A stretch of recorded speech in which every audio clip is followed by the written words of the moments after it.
Yo, selamat datang di video ini. Tinggalkan komentar paling epic kalian, komentar paling gokil bakal gue pin, dan nama dengan like terbanyak bakal mejeng di video berikutnya. Jangan lupa hantam tombol like, subscribe, dan nyalakan loncengnya. Kita hampir tembus 70.000 subscriber nih. Seorang pemuda terbangun di dalam kurungan besi yang dingin. Tanpa sehelai benang pun, ingatannya benar-benar kosong. Dia memindai sekelilingnya dalam hening. Di sana, ratusan kurungan lain berjajar rapi, penuh dengan jiwa-jiwa malang bernasib sama. Jelas sudah, mereka semua ditangkap untuk dijadikan budak. Tapi, Iker menatap semua keputusasaan itu dengan wajah datar tanpa emosi. Sesaat kemudian, seorang gadis perompak mendekat, membawa secuil makanan sisa untuk para tahanan. Saat gadis itu tiba, Iker bangkit dengan santai. Lalu, bam!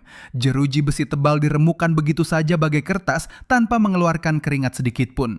Tubuh gadis itu membeku seketika. Matanya nanar menatap sosok monster berwujud manusia yang baru saja menghancurkan baja murni tanpa keringat.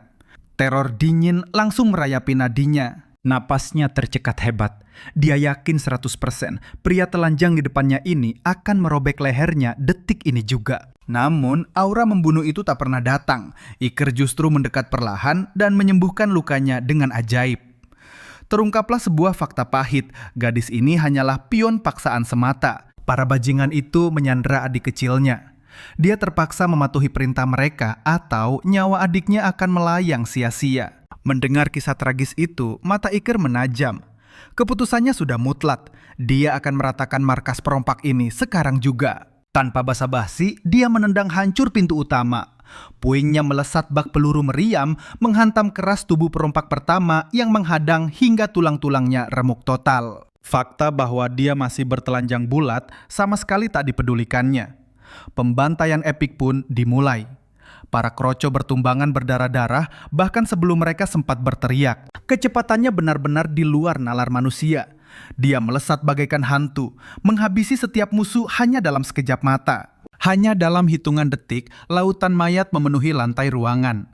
Sisa perompak gemetar hebat, menyadari kekuatan Dewa Maut di depan mereka sangat tidak tertandingi. Akhirnya Iker tiba di hadapan sang bos. Pria yang ditakuti di wilayah ini, kini nyalinya ciut total tanpa perlawanan. Melihat pasukannya dibantai seperti semut, dia mengangkat tangan dengan gemetar.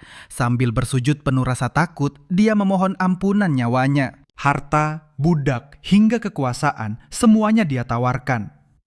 Tapi Iker hanya membalasnya dengan keheningan mematikan. Sambil menginjak kroco terakhir, Iker melangkah maju. Sang bos panik mencoba memanggil kekuatan spiritualnya. Tapi entah kenapa, semuanya mendadak tersegel rapat. Energinya menguap tanpa sisa dan semua skillnya lumpuh. Tekanan aura dari pria telanjang di depannya benar-benar mencekik jiwanya. Sang karakter utama menunduk menatapnya. Pandangannya sedingin es, seolah sedang melihat seekor serangga menjijikan yang siap diinjak mati. Menyadari ajalnya makin dekat, bos perompak itu berlari putus asa. Dia menuju kartu truf terakhirnya, sebuah kurungan raksasa yang menyegel monster buas. Segel monster itu dilepas paksa. Senyum licik menembang di wajahnya. Sangat yakin monster ini akan merobek Iker menjadi serpihan daging berdarah. Tapi saat monster itu menerkam ganas, Iker hanya mengangkat satu tangan. Serangan mematikan itu ditahan tanpa geser seinci pun. Benturan mematikan yang seharusnya meremukkan tulang itu menguap bagai angin lalu. Mata bos perompak nyaris copot. Mustahil ada manusia penahan serangan monster dengan tangan kosong. Jawabannya sangatlah sederhana. Fisik Iker sudah melampaui batas mortal manusia biasa. Dan mimpi buruk mereka belumlah berakhir. Detik berikutnya, aura suci meledak dari tubuhnya. Sinar energi kosmik membelah udara, menghantam telak dan menghapus eksistensi monster itu menjadi debu seketika. Keheningan mencekam menyelimuti. Iker menoleh pelan ke arah sang bos. Sudah saatnya bajingan tengik ini membayar tuntas semua dosa darahnya. Namun pertanyaan besarnya, dari mana kekuatan brutal Iker ini berasal? Rahasia ini terkubur sangat jauh di masa lalu yang super kelam. Semuanya bermula 100 juta tahun yang lalu. Kiamat dahsyat menghantam bumi tanpa ampun, menyapu bersih hampir seluruh peradaban umat manusia. Bencana ini dipicu sebuah virus misterius. Virus yang mengubah hewan biasa menjadi monster mutan mengerikan dari dimensi neraka. Entitas itu lantas dinamakan para koruptor. Pandemi merajalela super cepat, menelan 99% populasi manusia. Para penyintas terakhir mati-matian bangkit untuk melawan balik. Sayangnya, senjata konvensional militer sama sekali tak mempan menembus kulit mereka. Dalam keputusasaan, para ilmuwan mengambil jalan pintas gelap, eksperimen gila pada manusia. Dari ribuan kelinci percobaan yang gugur, hanya satu subjek yang berhasil bangkit menembus batas. Dialah sang anomali legendaris Iker dos Santos. Bersamaan dengan itu, diciptakanlah serum mesin nano penyembuh. Tugasnya menyucikan planet dan memulihkan bumi dari racun perusak yang ditebar para monster. Berbekal kekuatan barunya yang setara dewa, Iker bangkit menjelma menjadi pedang terakhir dan sang juru selamat umat manusia. Sang petarung super berjuang keras demi melindungi zona aman umat manusia yang tersisa. Namun naas, biarpun punya kekuatan murni, kepunahan sudah berada di depan mata. Satu demi satu, nyawa berjatuhan. Saat jiwa terakhir lenyap tanpa sisa, pedang Iker terasa hampa, kehilangan seluruh alasan untuk terus diayunkan. Setidaknya begitulah pikiran sahabatnya Profesor Kagura. Tapi mata Iker masih menyeratkan bara api harapan juang yang belum sepenuhnya padam. Meskipun dia gagal menyelamatkan manusia di masa kini, keyakinannya mutlak, kekuatannya pasti bisa membantu generasi umat manusia di masa depan. Sistem mesin nano terus bekerja tanpa lelah menyucikan bumi. Harapan bahwa planet ini akan kembali layak huni masih bersinar di ufuk sana. Atas dasar itulah Kagura menyegelnya dalam kapsul hibernasi, membiarkannya tertidur melintasi zaman, sementara para monster mutan terus berpesta pora menguasai daratan. Namun, roda waktu terus berputar. Dekade berganti abad, abad melebur jadi milenium, hingga akhirnya bumi perlahan-lahan menyembuhkan luka lamanya, kembali berseri. Monster mutan melemah, memberi jalan bagi lahirnya ras baru yang lebih gila. Evolusi ini berjalan 100 juta tahun. Kini, 3 wujud humanoid ras baru berlari panik, menghindari maut dari kejaran monster mengerikan di belakang mereka. Mereka nekat bersembunyi di dalam reruntuhan kuno. Sayangnya, monster buas itu tak peduli dan terus merangsek masuk, membawa hawa kematian pekat.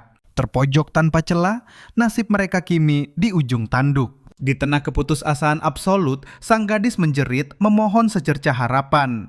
Ia berdoa pada dewa pelindung desa. Ajaibnya, semesta merespons. Kapsul kuno di belakang mereka mendadak menyala, memancarkan aura magis. Tertidur 100 juta tahun, Iker bangkit. Cowok legendaris ini mengangkat tangan, menembakkan sinar energi murni yang langsung menghanguskan monster itu tanpa sisa. Ketiga survivor itu melongo, otak mereka buntu memproses kejadian barusan. Situasi makin canggung parah saat sosok dewa penolong ini ternyata berdiri polos tanpa sehelai benang pun. Panik, Iker langsung mencari bajunya. Untung, bajunya aman di dalam berangkas super alot buatan sobat lamanya, Kagura sejak zaman purba. Saat sistem lab menyala, kebenaran gila menghantamnya bagai sambaran petir. Gila, dia baru saja melompati waktu 100 juta tahun. Fakta lab ini masih menyala saja, udah murni sebuah keajaiban. Jutaan tahun menghancurkan data, tapi beberapa mesin tetap aktif. Ini cuma punya satu arti, epic. Virus nano buatan Kagura sukses besar membasmi para monster korup, menjaga lab ini tetap utuh melewati ujian waktu. Di sisa sistem, dia menemukan kubus pesan rahasia peninggalan Kagura khusus untuknya. Isinya rahasia, tapi pastinya plot penting. Iker pun menoleh ke bocah-bocah lokal itu melupakan satu hal fatal. Dia masih telanjang bulat. Baru pas sadar anak-anak itu menatapnya horor, dia kelabakan. Buru-buru berpakaian, dia kembali ke mode badass yang dipakai jutaan tahun lalu. Selesai bergaya, dia keluar bersama trio itu. Tapi baru selangkah, cahaya mentari super silau langsung membutakan matanya sejenak. Begitu pandangannya fokus, dia langsung dibuat merinding. Pemandangan di depannya sungguh epik. Hilang sudah nuansa kiamat di ingatannya.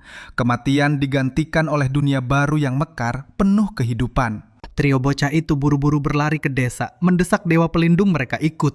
Padahal sang tokoh utama masih sibuk memproses visual gila ini. Logikanya, ras manusia sejati harusnya udah jadi fosil purba di era ini. Humanoid bertelinga hewan ini pastilah produk evolusi liar campur mutasi nano mesin tiada henti. Tapi ada satu hal janggal. Mereka bicara pakai bahasa manusia kuno yang sama persis.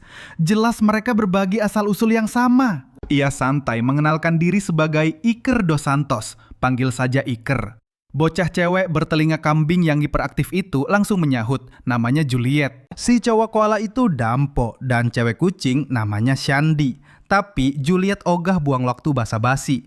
Tanpa ragu, dia menyeret lengan Iker, berteriak kalau desa mereka dekat dari situ. Dia panik parah, ingin dewa penolong segera mengamuk dan membantai penjajah yang menyerang desanya. Begitu sampai di lokasi, suasananya kacau balau. Desa luluh lantak, dikepung lautan api neraka yang melahap rumah-rumah. Kehancuran total terjadi. Mental Shandy down, dia lari histeris menerobos bahaya demi mencari ibunya. Bukannya panik, insting tempur Iker aktif menganalisa situasi. Dia sadar betapa rapuhnya pertahanan desa pelosok ini. Tembok dan rumah murni terbuat dari kayu lapuk murahan. Jelas peradaban mereka mundur drastis dari zaman manusia dulu. Saat melangkah masuk, mata tajam Iker menangkap satu pertarungan maut. Seorang wanita bertarung mati-matian melawan monster aneh. Dari lukanya, nyawa wanita itu jelas tinggal menghitung mundur. Mata Iker menyipit ngeri. Sialan, monster itu kembaran ras koruptor dari jutaan tahun silam. Kejutan belum kelar. Tubuh Juliet mendadak memancarkan cahaya magis menyilaukan, siap merapalkan mantra tingkat tinggi. Tapi aksinya tak perlu. Secepat kilat, Iker melesat dan mendaratkan tendangan brutal yang menghempaskan monster itu. Tanpa ampun, dia menggendong lansia yang terluka itu, mengeluarkannya dari zona mematikan dengan gaya badas. Meninggalkan celah emas buat Juliet, bocah itu menembakkan bola api mungil yang daya ledaknya sukses menciptakan dampak kehancuran super parah. Monster itu resmi tewas. Melihat bangkai musuh, Iker tersenyum puas mengonfirmasi teori gilanya. Mesin nano di udara sukses memblokir regen sakti para monster. Tapi pertanyaannya, gimana bocah lokal bisa memanipulasi teknologi nano ini? Paling logis, mereka menyedot partikel nano dari udara dan mengubahnya jadi sihir destruktif persis seperti dirinya. Masalahnya, sejarah mencatat cuma manusia murni yang diizinkan mengakses teknologi dewa ini. Penasaran parah, dia langsung menodong wanita yang diselamatkannya, apakah semua orang di era ini punya sihir overpower tersebut? Gadis itu bingung, tapi dia memberikan satu fakta penting. Cuma segelintir elit yang bisa memakai kekuatan tersebut. Di budaya mereka, pemilik skill ini dianggap mendapat berkat langsung dari para dewa. Bayangkan, di seluruh desa cuma 4 orang yang punya privilege ini. Otak Iker langsung bergerak merangkai semua teka-tekinya. Kekuatan dewa yang diagungkan itu ternyata cuma teknik dasar mengendalikan mesin nano. Tiba-tiba Juliet melesat lari menghampiri wanita tua yang baru diselamatkan Iker. Ternyata itu neneknya sendiri. Dengan wajah panik, bocah itu menanyakan nasib warga desa lainnya. Sang nenek menenangkannya, menjelaskan kalau semua orang berhasil dievakuasi tepat waktu. 3 bocah itu pun membuang nafas lega. Tapi sang nenek malah ngamuk besar. Dia marah karena mereka nekat kembali ke desa dan bukannya kabur mencari aman. Lagi pula, monster menjijikan yang baru saja mereka habisi itu hanyalah seekor larva. Ancaman sesungguhnya adalah monster raksasa dewasa yang sekarang lagi meneror wilayah tersebut. Tiba-tiba, suara songong menyela obrolan mereka, menyuruh semuanya untuk santai. Dengan gaya sok pahlawan, dia sesumbar bakal membantai monster raksasa sialan itu sendirian dengan sangat gampang. Nenek itu terkejut setengah mati melihat wajah tak asing muncul di tengah medan perang. Dia pun langsung bertanya di mana sisa warga lainnya bersembunyi. Prajurit berambut biru itu menjawab santai, mengklaim semua warga sipil sudah aman di tempat penampungan. Di sebelahnya berdiri pria parubaya yang ternyata adalah ayah Juliet. Ayah dan anak ini akhirnya bereuni, tapi momen haru itu cuma bertahan sebentar karena sang ayah langsung ngegas menuntut penjelasan kemana saja putrinya keluyuran. Dengan polosnya Juliet mengaku kalau dia nekat mendatangi gerbang terlarang. Neneknya langsung syok berat. Amarah nenek itu meledak-ledak seperti gunung berapi. Menurut mitos kuno, mereka area di balik gerbang itu adalah wilayah sakral milik dewa pelindung. Tak ada satupun manusia yang diizinkan menginjakan kaki di sana. Tapi Juliet membela diri tanpa ragu. Saat monster lalu dengan senyum bangga, gadis itu menunjuk pria di sebelah. Nenek itu menolak mentah-mentah ide bahwa cowok antah berantem. Di mata mereka, Iker terlihat seperti ras kelas rendahan. Jadi, menyebutnya sebagai seorang dewa benar-benar terdengar seperti lelucon konyol yang tidak lucu. Si kecil Shandy buru-buru ikut campur, berusaha keras meyakinkan kakak rambut birunya kalau Iker itu hebat. Tapi cowok angkuh penuh prasangka itu langsung menepisnya. Alasannya sangat dangkal. Iker hanya memiliki telinga manusia biasa. Di masyarakat mereka, siapapun yang tidak punya ciri khas hewan otomatis dianggap ras paling bawah. Dia yakin adiknya sedang berhalusinasi. Meski begitu, Shandy tetap ngotot. Dia bercerita dengan bangga bagaimana Iker membantai monster yang mengejar mereka dengan sangat mudah. Tapi prajurit biru itu sama sekali tidak kagum. Dengan congkaknya dia meremehkan, mengklaim kalau dia juga bisa menghancurkan monster kroco itu sambil merem. Lalu matanya menatap tajam ke arah Iker yang jujur saja sudah muak dengan kebodohan ini. Si cowok biru itu mengusir Iker pergi, berteriak kalau tidak ada tempat bagi ras rendahan di desanya. Si mulut besar itu melenggang pergi tanpa sudi menoleh ke arah Iker. Saking kepedeannya, dia nekat mengambil misi bunuh diri untuk melawan raksasa itu sendirian. Oh ya, asal tahu saja, prajurit sok jadoan berambut biru itu bernama Fausto. Sang nenek panik setengah mati melihat kenekatan Fausto, lalu melirik canggung ke arah Iker. Meski masih meremehkan cowok itu, dia sadar bakal terlihat tidak tahu malu kalau tidak berterima kasih karena sudah diselamatkan. Setelah berterima kasih, dia memohon satu bantuan terakhir. Dia menyuruh Iker mengawal anak-anak menuju tempat evakuasi, sementara dia akan mengejar dan menghentikan Fausto sebelum kebodohannya membawa maut. Tapi Iker langsung menolak dengan wajah datar. Gila saja, setelah dihina habis-habisan, harga dirinya sudah diinjak-injak. Dia tidak sudi diam saja dan berpangku tangan saat mereka memperlakukannya seperti penonton yang tidak berguna. Jadi aura protagonis utamanya pun bangkit. Dia akan membuktikan kepada semua orang kalau dia bukan karakter lemah dan pastinya bukan ras rendahan yang bisa diremehkan. Fokus layar lalu berpindah ke danau terdekat. Gelombang air bergejolak ganas, memunculkan ancaman sejati. Sesosok monster raksasa mengerikan kini mendominasi seluruh wilayah perairan tersebut. Fausto akhirnya tiba di lokasi tanpa keraguan sedikit pun. Begitu matanya menargetkan sang siluman raksasa, dia langsung memasang kuda-kuda bertarung yang songong abis. Tombaknya memercikan listrik liar. Petir menyambar mengelilingi tubuhnya seolah dia inkarnasi dewa petir itu sendiri. Detik berikutnya, dia melesat menerjang sang monster dengan kecepatan kilat. Monster itu langsung membalas serangan dengan cara paling menjijikan. Dia brutal melempar anak-anaknya sendiri sebagai peluru mematikan. Hujan larva berlendir busuk beterbangan memenuhi udara. Tapi Fausto justru menyeringai mengejek. Serangga-serangga hama itu menjadi sasaran empuk tombak listriknya yang membantai mereka tanpa sisa. Dengan jalur yang sudah terbuka lebar, Fausto mengambil momentum dewa, melompat membelah langit, dan melepaskan tebasan petir super mematikan tepat ke wajah menjijikan monster itu. Ledakan dampaknya membuat monster itu menjerit kesakitan sampai merobek gendang telinga. Tapi tunggu, ini dunia manhwa, tak mungkin semudah itu kan? Realita pahit pun menanti. Nyali Fausto langsung ciut parah. Luka robek menganga di wajah siluman air itu tiba-tiba beregenerasi dan menutup seketika. Syok telak menghantam prajurit rambut biru itu, mengunci tubuhnya kaku pada 1 detik kelengahan yang sangat fatal. Waktu sesingkat itu dimanfaatkan si monster untuk menyiapkan serangan balik mematikan. Fausto tidak sempat menghindar, tapi di ambang kematiannya, Iker mendadak muncul dengan wajah super kalem. Gila, Iker menahan pukulan raksasa itu hanya menggunakan sebelah tangan seolah menepis nyamuk. Kesombongan selangit Fausto langsung dihancurkan oleh realita yang sungguh brutal. Dan yang lebih gila, pertunjukan epik ini baru saja dimulai. Sang monster melompat mundur, mengumpulkan energi gila-gilaan untuk melepaskan serangan yang jauh lebih mengerikan.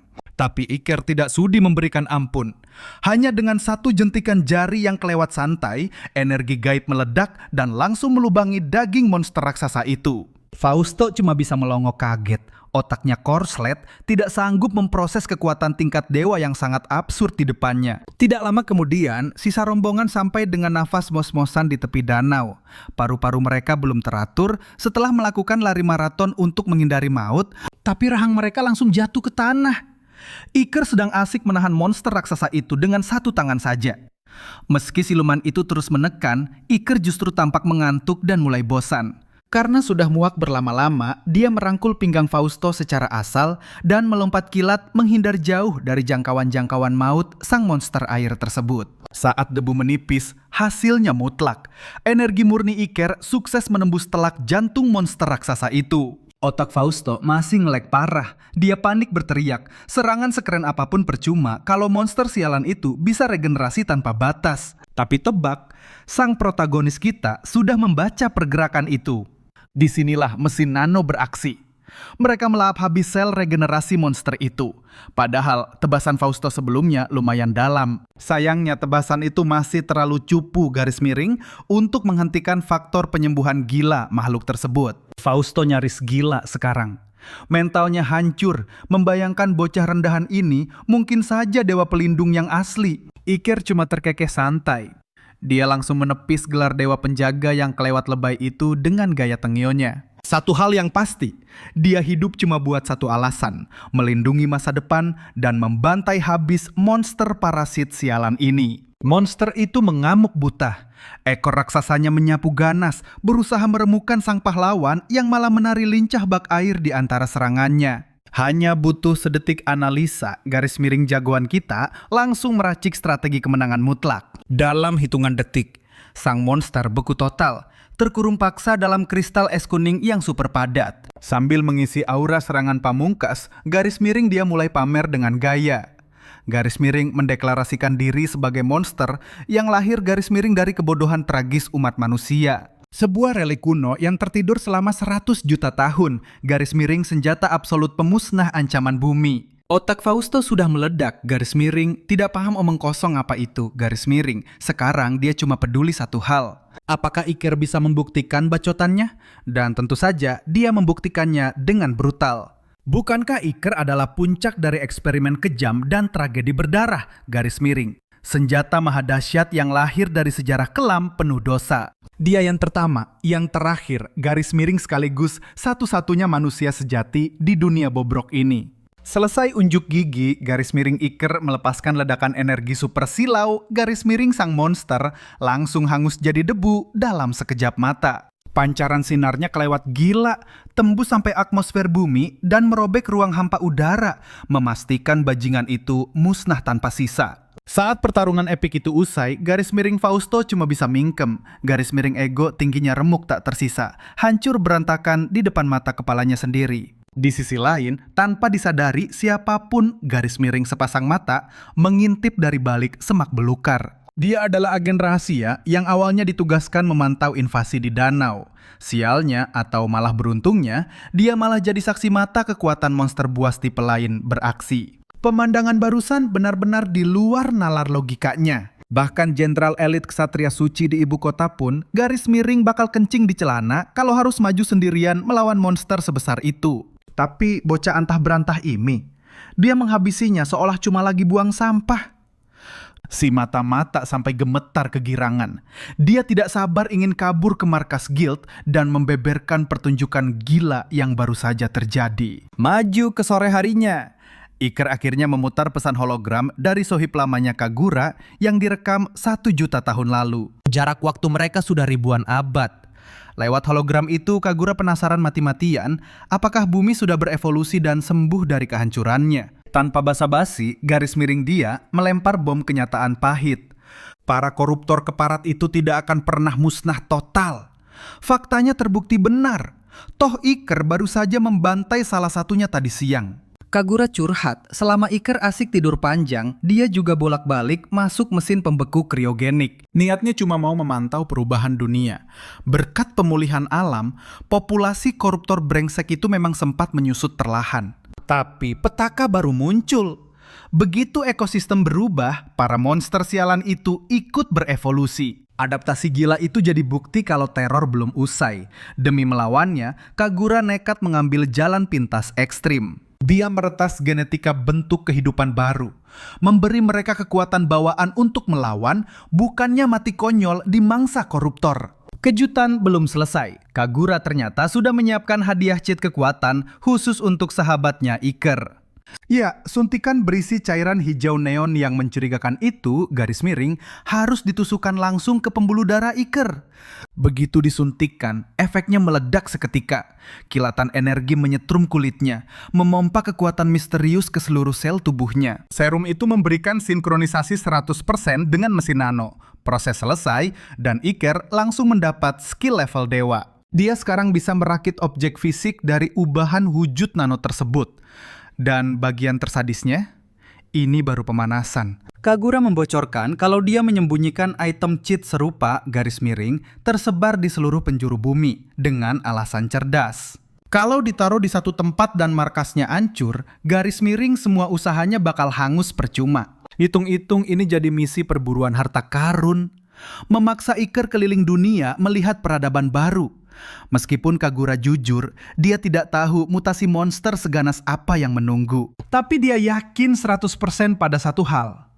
Masa depan ini akan jauh lebih epik dibanding era kiamat menyedihkan yang dulu mereka tinggalkan. Seiring pesan itu berputar, garis miring visual hologram menunjukkan kenyataan kejam. Garis miring, wajah sang ilmuwan jenius Kagura terlihat makin termakan usia yang renta. Suasananya jadi sedih banget, bro. Dia nyesek karena sadar matanya sendiri gak bakal pernah lihat dunia yang udah sembuh ini. Setelah resmi ngoper tongkat estafet dan nitipin nasib bumi ke tangan Iker, pesan hologram itu akhirnya mati. Tiba-tiba Juliet dan rombongannya muncul dengan panik. Mereka repot-repot nyariin sosok yang katanya dewa pelindung itu. Cewek itu bareng monster koala aneh bernama Dampo maksa narik Iker ke desa. Semua warga udah nungguin. Di jalan, mata tajam Iker nangkep satu hal yang bikin penasaran. Ada kunci akses lab rahasia yang familiar banget ngegantung di leher Juliet. Kepo berat, Iker langsung nanya dari mana asal kalung itu. Juliet cerita, zaman dulu banget ada orang sakti yang nyuruh leluhurnya jaga benda itu. Diwarisin turun-temurun jadi semacam jimat pelindung. Mitosnya sih kalau desa ini lagi kena ancaman kiamat atau bahaya fatal, kunci itu bakal manggil dewa pelindung buat nyelamatin mereka. Dengar cerita itu, hati Iker langsung bergetar hebat. Dia baru sadar seberapa jauh temannya mikirin masa depan sebelum lenyap. Rasa syukur buat Kagura meledak di dadanya. Adegan langsung pindah ke alun-alun desa. Pesta gila-gilaan lagi pecah di sana. Para tetua sibuk mabuk dan makan rakus, sementara bocil-bocil langsung merubungin Iker jadiin dia bintang utamanya. Tapi hawa ceria mendadak agak suram pas beberapa bapak-bapak mulai bisik-bisik julid di belakang. Otak sempit mereka nggak nyampe.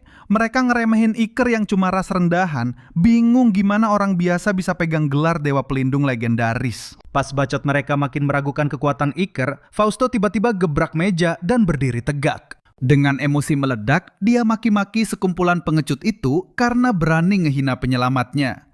Dia bahkan ngasih beberapa boge mentah. Lagian, para munafik itu yang lari duluan pas monster datang. Juliet dan Dampo cuma bisa melongo.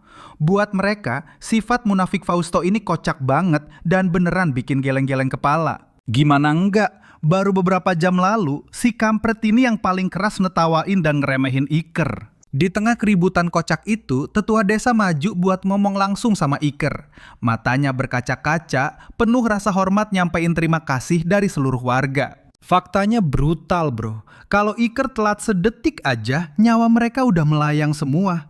Desa ini pasti cuma tinggal abu doang. Dengan gaya andalannya yang super santai, Iker nepis semua pujian itu. Dia bilang dia cuma jalanin tugasnya aja. Tapi dia sadar, warga gengsi ngelepas dia tanpa ngasih imbalan. Jadi, daripada minta harta receh, dia minta bayaran yang jauh lebih mahal. Informasi akurat, Iker pengen tahu kondisi dunia zaman sekarang. Sayangnya, sekumpulan warga desa pelosok mana paham soal berita global seberat itu. Demi jawaban itu, mereka nyaranin Iker buat pergi ke ibu kota kerajaan Kermosia, tempat sang raja bertahta dengan segala kekuasaannya. Konon katanya, ibu kota itu tempat ngumpulnya orang-orang gila dari seluruh penjuru dunia. Pusat perdagangan sekaligus ladang intelijen paling elit. Para pedagang dari desa Kodama juga sering bolak-balik ke sana buat ngejual barang langka dari benang ulat sutra kayu. Perjalanannya sih makan waktu dan penuh monster ganas, tapi si nenek yakin 100% Iker bakal santai aja ngelewatinnya. Jelas lah, kekuatan monsternya udah jadi bukti nyata. Nenek itu sampai ngusulin Juliet jadi pemandu pribadinya. Toh cewek itu juga mau ke sana. Alasannya simpel banget. Juliet ini salah satu dari sedikit orang elit yang punya kekuatan suci. Dia berambisi daftar ke akademi sihir paling bergengsi di sana. Fakta ini bikin Iker kaget bukan main. Dia lumayan takjub karena sistem sekolah formal ternyata belum punah di zaman sekeras ini.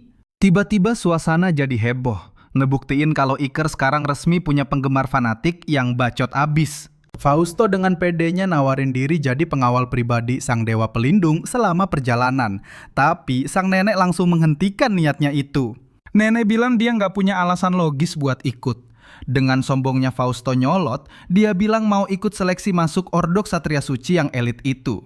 Tapi jelas aja si nenek ngerespon dengan muka datar penuh ejekan. Skakmat.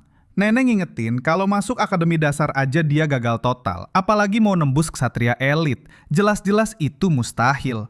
Iker ikutan bengong dengernya. Padahal Fausto punya kekuatan suci loh, harusnya gampang dong masuk. Juliet lalu ngebongkar aib aslinya. Ada ujian tertulis buat nyaring orang bodoh, dan Fausto jelas tumbang karena kebodohannya sendiri. Puas netawain si Fausto, otak Iker mulai mikir keras. Dia makin kepo parah sama seberapa kuatnya kelompok elit ksatria suci ini. Di transisi adegan berikutnya, kamera pindah ke wilayah hutan di luar batas desa. Di sana, seorang ksatria dengan zirah tempur lapis baja nganga dengar laporan intelijen. Raksasa mutan yang selama ini neror wilayah Kodama udah rata dengan tanah. Si pembawa berita ternyata cewek mata-mata yang kemarin ngintip pertarungan epik di danau. Ksatria itu sampai maksa dia buat mastiin ulang laporan gilanya. Tanpa ragu sedetik pun, cewek itu ngeyakinin bosnya. Ksatria suci itu langsung kena mental shock. Logikanya nggak nyampe. Seumur hidup dia nggak pernah mikir ada monster di luar ordonya yang sanggup ngebantai makhluk kelas atas itu sendirian. Lagi serius-seriusnya ngobrol, ada monster busuk nyoba nyerang si mata-mata dari belakang. Kilat pedang berkelebak. Dengan kecepatan dewa, si ksatria menebas monster itu terbelah jadi dua. Daripada balik ngandang cari aman ke kerajaan, nyali ksatria ini malah kepancing. Rasa penasarannya udah di luar nalar. Dia bulatin tekad buat turun tangan langsung, ngeburu jejak pria misterius yang dengan gampangnya ngebantai monster level bencana raya itu. Pagi harinya Iker buka mata dan narik napas dalam-dalam menikmati udara segar. Rasanya luar biasa, dia masih nggak nyangka bisa nikmatin pemandangan super damai begini. Tapi di balik senyumnya ada rasa sedih yang nusuk. Dia nyesek banget karena sahabat baiknya Kagura nggak bisa ikut nikmatin keindahan ini bareng dia. Tiba-tiba seorang bocah muncul membawa pakaian. Dia memaksa sang dewa pelindung untuk segera berpakaian. Adegan beralih ke perbatasan desa yang sunyi. Nenek Juliet memberi peringatan keras. Gadis itu harus menjalankan tugasnya sebagai pemandu dengan sempurna selama perjalanan suci ini. Di sisi lain, Fausto mengertakkan gigi. Rasa iri membakar dadanya karena bukan dia yang mendampingi Iker. Namun Iker justru memuji postur bertarung bocah itu. Dia berjanji akan menunggunya di ibu kota raja. Satu kalimat itu memicu ledakan emosi. Fausto langsung histeris layaknya penggemar fanatik. Dia mendoakan keselamatan sang dewa pelindung dan memohon agar Juliet dijaga. Warga desa juga menghujani Juliet dengan berbagai nasihat.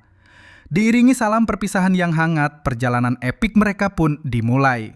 Gadis mungil dan pria jangkung itu melangkah beriringan. Mereka membelah jalur dengan pemandangan alam yang luar biasa menakjubkan.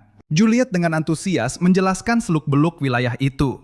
Waktu terus berlalu hingga senja memaksa mereka mendirikan tenda untuk beristirahat. Di bawah langit malam, Iker bertanya soal jarak menuju ibu kota. Juliet menjawab butuh 4 hari berjalan kaki. Ternyata tidak sejauh dugaannya. Namun rasa penasaran gadis itu tak bisa dibendung. Dia mendesak Iker tentang masa lalunya dan alasannya berkelana menantang dunia. Iker hanya tersenyum misterius menyebutnya sebagai rahasia.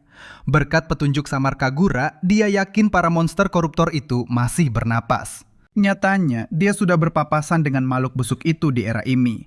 Padahal, monster itu hanya bangkit di wilayah yang hancur. Sangat berlawanan dengan tempat damai ini. Pasti ada dalang di balik layar. Seseorang yang mengendalikan takdir dari dalam bayangan gelap. Misteri ini harus segera dipecahkan. Saat Iker tenggelam dalam analisanya, tatapan matanya berubah menjadi setajam pedang. Juliet merinding melihat aura membunuh itu. Sadar telah menakuti gadis itu, Iker segera meminta maaf. Tapi satu tekad telah bulat di hatinya. Era ini belum sepenuhnya tunduk pada makhluk koruptor. Bara harapan dan semangat bertahan hidup masih menyala terang di mana-mana. Langkah pertamanya telah diputuskan. Dia akan mengumpulkan intelijen dari penduduk lokal dan membedah tatanan dunia baru ini terlebih dahulu. Pembantaian koruptor akan jadi agenda berikutnya. Lagi pula, melacak jejak monster rendahan seperti mereka hanyalah permainan anak kecil baginya. Dia bisa menghabisi mereka kapan saja. Tiba-tiba, Iker mengajukan permintaan sepele. Dia melarang Juliet memanggilnya dengan gelar Dewa Pelindung. Sikap kaku itu membuatnya risih, jadi dia menyuruh Juliet memanggil namanya saja. Namun tiba-tiba, suara derap kuda memecah keheningan malam. Pasukan Ksatria Suci mengepung mereka. Sang komandan maju dan menuntut penjelasan. Pria itu berlagak seperti pangeran tampan dari negeri dongeng. Sayangnya, aura murahan itu sama sekali tidak membuat Iker terkesan. Tanpa basa-basi, Iker menantang identitasnya. Pria itu menyombongkan diri sebagai Juancho de la Espria, Kapten Divisi 7 pasukan Ksatria Suci. Istilah Ksatria Suci sangat asing bagi telinga Iker. Apakah mereka elit kuat yang sempat diagungkan oleh warga desa sebelumnya? Tiba-tiba, anjing penjilat mulai menggonggong. Ksatria sombong bernama Meili mengamuk kasar. Dia membentak Iker karena tidak berlutut hormat di hadapan kaptennya. Jalang itu bahkan menuduh mereka berdua sebagai buronan licik yang sedang dicari. Merasa terganggu, Juancho membungkam mulut anak buahnya. Mengabaikan omelan Meili, sang kapten kembali menatap Iker dengan sorok mata yang sedikit lebih waspada. Iker justru terpancing dengan tuduhan murahan tadi. Namun, Juancho segera menepisnya, menganggap ucapan bawahannya hanyalah gonggongan anjing yang tidak sopan. Sang kapten langsung menginterogasi dengan tajam. Siapa sebenarnya pria ini? Dari mana asalnya? Dan apa tujuan akhirnya? Juliet pasang badan. Dia mengklaim mereka adalah penduduk asli desa Kodama yang menuju ibu kota. Mendengar itu, Serine licik Meili langsung mengembang. Dengan congkak, wanita itu kembali merendahkan mereka sebagai rakyat jelata sampah. Meili berpidato sombong layaknya jenius ber-IQ 3000 yang berhasil membongkar kedok warga rendahan. Lucunya, perhatian Iker malah tertuju pada detail lain. Dunia ini ternyata menggunakan sistem akta kelahiran. Bagi Iker, fakta birokrasi itu terdengar sangat menarik. Sang kapten terpaksa memotong ocehan bodoh bawahannya. Pasalnya, insting tajam Juancho telah menangkap sebuah kejanggalan fatal. Pakaian Juliet adalah sutra khusus buatan Kodama. Material legendaris bernilai fantastis yang diincar oleh para bangsawan ibu kota. Mustahil bocah miskin memakai atribut semewah itu. Fakta ini membuktikan mereka memang bangsawan Kodama sekaligus menampar keras mulut besar Meili. Meski identitas gadis itu terkonfirmasi, aura membunuh Juancho meledak. Dia menghunuskan pedangnya, menodongkan bilah dingin itu tepat ke leher Iker. Pria ini anomali. Juancho memvonis pakaian aneh Iker yang tidak pernah ada di daratan ini. Pertanyaan maut pun meluncur. Dari mana asalmu? Juancho mengungkap fakta kelam. Jalur menuju ibu kota ini tengah dikuasai oleh sindikat bandit darah dingin. Dia menuduh Iker sebagai sindikat penculik anak yang sedang menyamar. Jangan-jangan Juliet hanyalah pion licik yang berpura-pura menjadi korban polos. Gadis itu menjerit membantah, tapi suaranya diabaikan. Dikuasai amarah, Juliet nekat melepaskan serangan mematikan. Sayangnya, dalam sekejap mata, puluhan pedang sihir melayang mengepungnya. Tekanan aura yang mengerikan itu mengunci pergerakan Juliet sepenuhnya. Sang kapten justru menyeringai, memuji ledakan kekuatan sucinya. Sementara itu, Iker menonton drama ini dengan senyum penuh minat. Taraf kekuatan Ksatria Suci ternyata lumayan juga. Insting tempur Iker langsung mengukur bahaya mematikan dari sosok Juancho. Dengan nyawa mereka di ujung tanduk, sang Ksatria Suci menjatuhkan ultimatum pamungkas. Dia menuntut kebenaran mutlak soal asal-usul Iker. Jawaban itu jadi penentu, hidup atau mati. Tapi Iker malah bungkam, menatapnya tajam bak malaikat pencabut nyawa. Ketegangan memuncak. Beruntung, Iker masih bisa menahan egonya. Dengan tenang, dia melempar fakta. Gue cuma pendatang dari desa Kodama. Main langsung meledak, garis miring, menuduhnya pembual, garis miring. Anehnya, garis miring, Juancho malah santai menelan alasan itu, garis miring, lalu menurunkan senjatanya tanpa ragu. Jelas ini plot twist gila. Padahal sedetik lalu, cowok itu siap mengabsen nyawa orang di sana. Insting Ksatria Suci itu mengendus kebenaran. Juliet pun berkoar menyebut Iker sebagai dewa pelindung desa. Gelar konyol yang bikin sang Ksatria penasaran meski dia cuma menganggapnya angin lalu. Tanpa banyak bacot, garis miring dia balik badan, garis miring melompat ke atas kudanya garis miring dan melempar kata maaf atas keributan barusan. Juancho cuma menjalankan tugas. Sang kapten malah melempar senyum, yakin takdir bakal mempertemukan mereka lagi di ibu kota suci nanti. Dia bahkan berlagak sok pahlawan, garis miring, menyuruh mereka datang kalau lagi kena masalah. Setelah pamer pesona, rombongan itu cabut, meninggalkan Maylin yang mukanya merah padam nahan malu, padahal cewek itu ngarep banget ada pertumpahan darah. Iker cuma bisa geleng-geleng lihat betapa dramanya cewek satu ini. Adegan beralih. Kini fokus kita pindah ke kelompok yang mulai melanjutkan perjalanan. Bukannya diam, Maylin malah makin nyolek. Terus ngotot kalau Iker itu buronan dan haram hukumnya melepas spesies rendahan macam dia. Tapi mulut pedasnya mendadak kicep. Juancho langsung menyekak mat cewek itu, menyindir tajam soal siapa yang sebenarnya pantas disebut ampas di sini. Seakan menggarami luka, garis miring Ria ikut mengangguk setuju.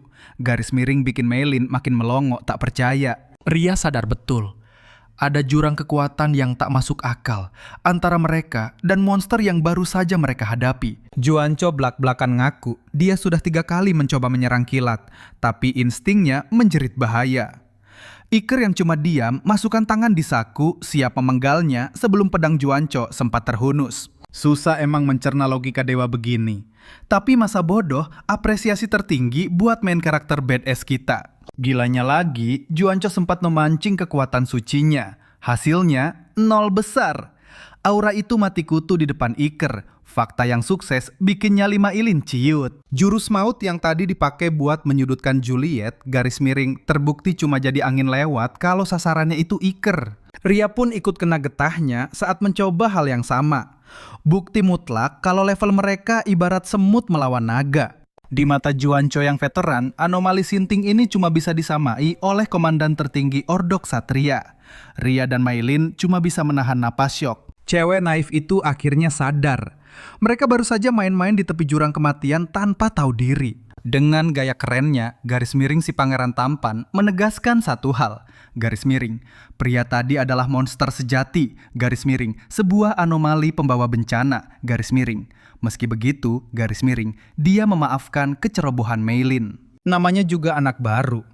Namun soal siapa pembantai penyusup di desa Kodama, insting Juancho kuat menunjuk pada Iker sang pendatang. Otak Maylin sudah membunyikan alarm bahaya, tapi sang kapten tetap santai.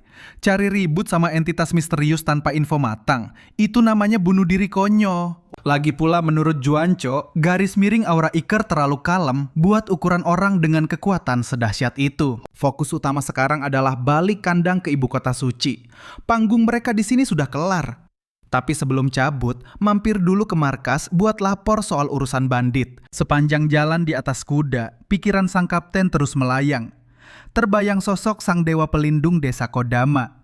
Andai monster itu bisa ditarik jadi sekutu, garis miring urusan negara yang ruwet ini pasti bakal kelar sambil tutup mata. Pindah panel, garis miring main karakter kesayangan kita lanjut jalan bareng Juliet, garis miring Iker. Membuka obrolan santai, garis miring bilang kalau ksatria kemarin lumayan punya nyali. Dia penasaran, apa semua ksatria suci punya standar kekuatan sebuas itu? Tapi Juliet langsung mematahkan ilusinya.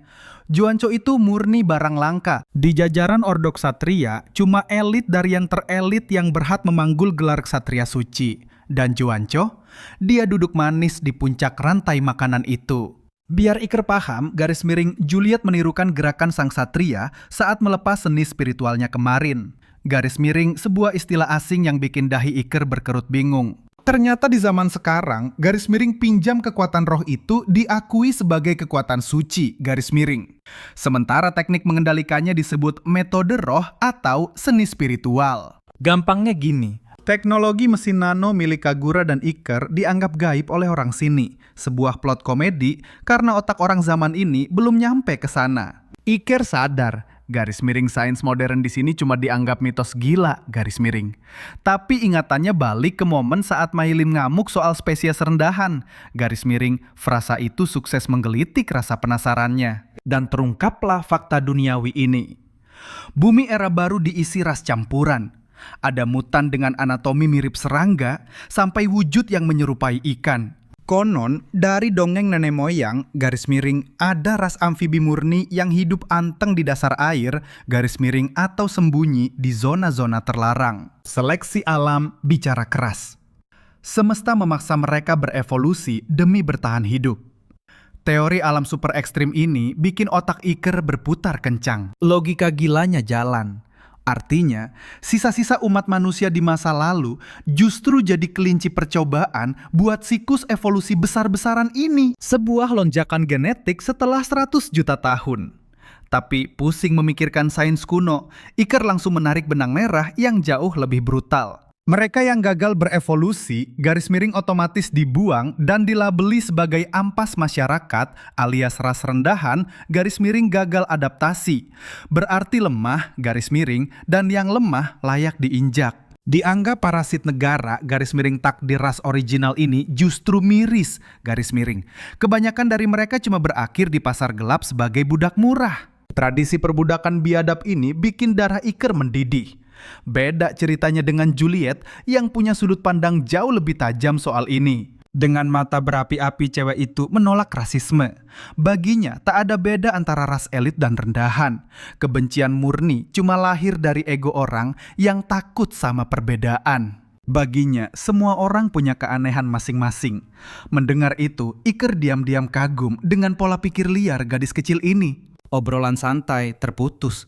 Sosok misterius mendadak ambruk menghalangi jalan. Kondisinya hancur lebur, tubuhnya penuh luka memar brutal. Bocah itu tersungkur memohon pertolongan. Tanpa ragu sedetik pun, Juliet langsung meresat maju untuk menolongnya. Insting Iker tajam menatapnya. Dia menyadari kejanggalan aneh. Tidak ada telinga hewan atau ciri non-manusia padanya. Kesimpulannya mutlak, dia manusia tulen. Gadis itu babak belur parah dari ujung kepala sampai ujung kaki. Luka sebrutal ini bukan kecelakaan biasa. Juliet memapahnya panik, sementara Iker langsung memusatkan auranya untuk penyembuhan. Sialan, bukannya berterima kasih, gadis itu menempelkan pisau mematikan ke leher Juliet. Bergerak 1 cm saja, nyawa melayang. Keadaan berbalik 180 derajat dari ekspektasi awal sang tokoh utama. Ini mutlak jebakan mematikan. Sambil menahan amarah, matanya memindai radius sekitar, mencari hawa keberadaan musuh yang tersembunyi. Tiba-tiba, sesosok pria muncul dari udara kosong. Dia menyeringai puas, memuji pionnya yang telah menjalankan misi dengan sempurna. Teknik licik itu adalah kamuflase bayangan tingkat tinggi. Memanfaatkan mesin nano pelahap cahaya, alat itu memproyeksikan lingkungan sekitar layaknya jubah gaib absolut. Kelemahan fatalnya cuma satu, ilusi itu hancur total seketika penggunanya bergerak sedikit saja. Tetap saja, trik murahan ini cukup efektif. Sang kapten arogan mulai mengintimidasi, mengejek pakaian mewah Iker dan merendahkannya. Dia menuntut jawaban tajam, dari mana asal-usulnya yang sebenarnya. Tapi jagoan kita sedingin es abadi, wajahnya datar tanpa emosi, membungkam mulutnya rapat-rapat mengabaikan ocehan sampah itu. Juliet berteriak neri saat si kapten mengancam menggorok lehernya jika Iker berani berontak. Saat Juliet nekat memicu energi mematikannya, Iker menatap tajam dan melarangnya bertindak gegabah detik itu juga. Kekuatan destruktif itu pantang digunakan pada manusia biasa. Juliet kini gemetar, kebingungan setengah mati menghadapi situasi ini. Si kapten bajingan malah tertawa kegirangan. Matanya rakus, menyadari gadis mangsanya ternyata menyimpan energi suci tingkat tinggi. Dia menatap remeh ke arah Iker. Menantang apakah Kroce sepertinya juga punya aura sekuat itu. Bukannya marah, jagoan kita malah tersenyum sinis. Dia sengaja bermain-main, berpura-pura menjadi misteri yang tak bisa ditebak. Terpancing emosi oleh kesombongannya, salah satu kroco tolol menendang Iker hingga tersungkur jatuh, menyuruh ras rendahan itu untuk sadar posisi. Sang kapten membentak anak buahnya karena hampir merusak aset dagangan, meskipun sebenarnya mereka yakin budak ini tidak akan laku mahal. Di otak dangkal mereka, mustahil pecundang seperti Iker memiliki energi suci. Bagi mereka, dia cuma sampah rendahan yang tak berguna. Di sisi lain, aura ketakutan mulai merayapi pikiran Juliet. Ciri-ciri komplotan ini 100% cocok dengan sindikat pedagang budak kejam yang pernah diperingatkan oleh rekannya dulu. Tanpa basa-basi, pemimpin bajingan itu memicu sihir pengekangnya. Tepanikan ekstrim meledak, Juliet benar-benar merasa malaikat maut sudah menjemputnya. Firasatnya memburuk, masa depan sebagai budak sudah di depan mata. Transisi layar berubah konyol. Iker dengan santainya membangunkan Juliet dari tidur pulas. Pemandangannya absurd. Bajingan-bajingan itu melucuti semua perlengkapannya, meninggalkan tokoh utama kita setengah telanjang hanya berbalut celana dalam kebanggaannya. Secara fisik Juliet aman, tapi otaknya kacau memikirkan lokasi neraka ini. Penjara bawah tanah ini bau amis, jelas menjadi tempat pengampungan para budak malang. Dengan gaya rebahan santai, Iker menjelaskan ini adalah sarang utama musuh. Dia bahkan menunjuk kumpulan tawanan putus asa di sudut jeruji besi. Kondisi mereka mengenaskan, bagaikan mayat hidup dari ras rendahan. Atmosfer penjara ini sungguh gelap, mencekik, dan penuh aura keputusasaan. Namun fokus mata Juliet malah buyar ke arah yang salah. Ketimbang memikirkan nasib sial mereka, dia lebih syok melihat pria ini bersandar tenang, memamerkan dada telanjangnya tanpa beban sama sekali. Iker beralasan para preman itu merampas pakaiannya karena menganggap gayanya terlalu mencolok. Juliet geleng-geleng kepala melihat betapa tebal muka pria ini walau cuma pakai celana dalam. Anehnya, bagi Iker gaya minimalis begini justru terasa sangat nyaman.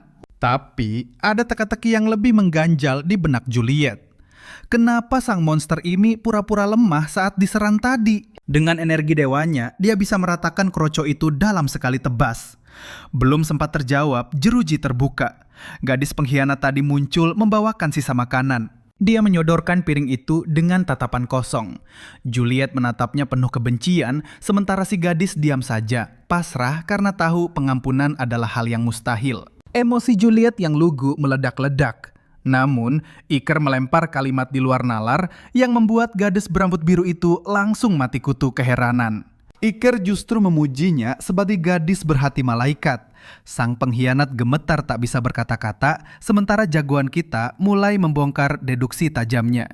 Penjahat berdarah dingin tidak akan pernah peduli soal rasa benci atau pengampunan dosa. Hati mereka sudah mati rasa. Rasa bersalah di mata gadis ini membuktikan dia bukan monster. Setelah ceramah singkat itu, sang jagoan setengah telanjang ini memutuskan sandiwaranya sudah tamat. Ototnya menegang. Dia mencengkeram jeruji baja itu, lalu melengkungkannya perlahan bagai kawat mainan sampai hancur terbuka.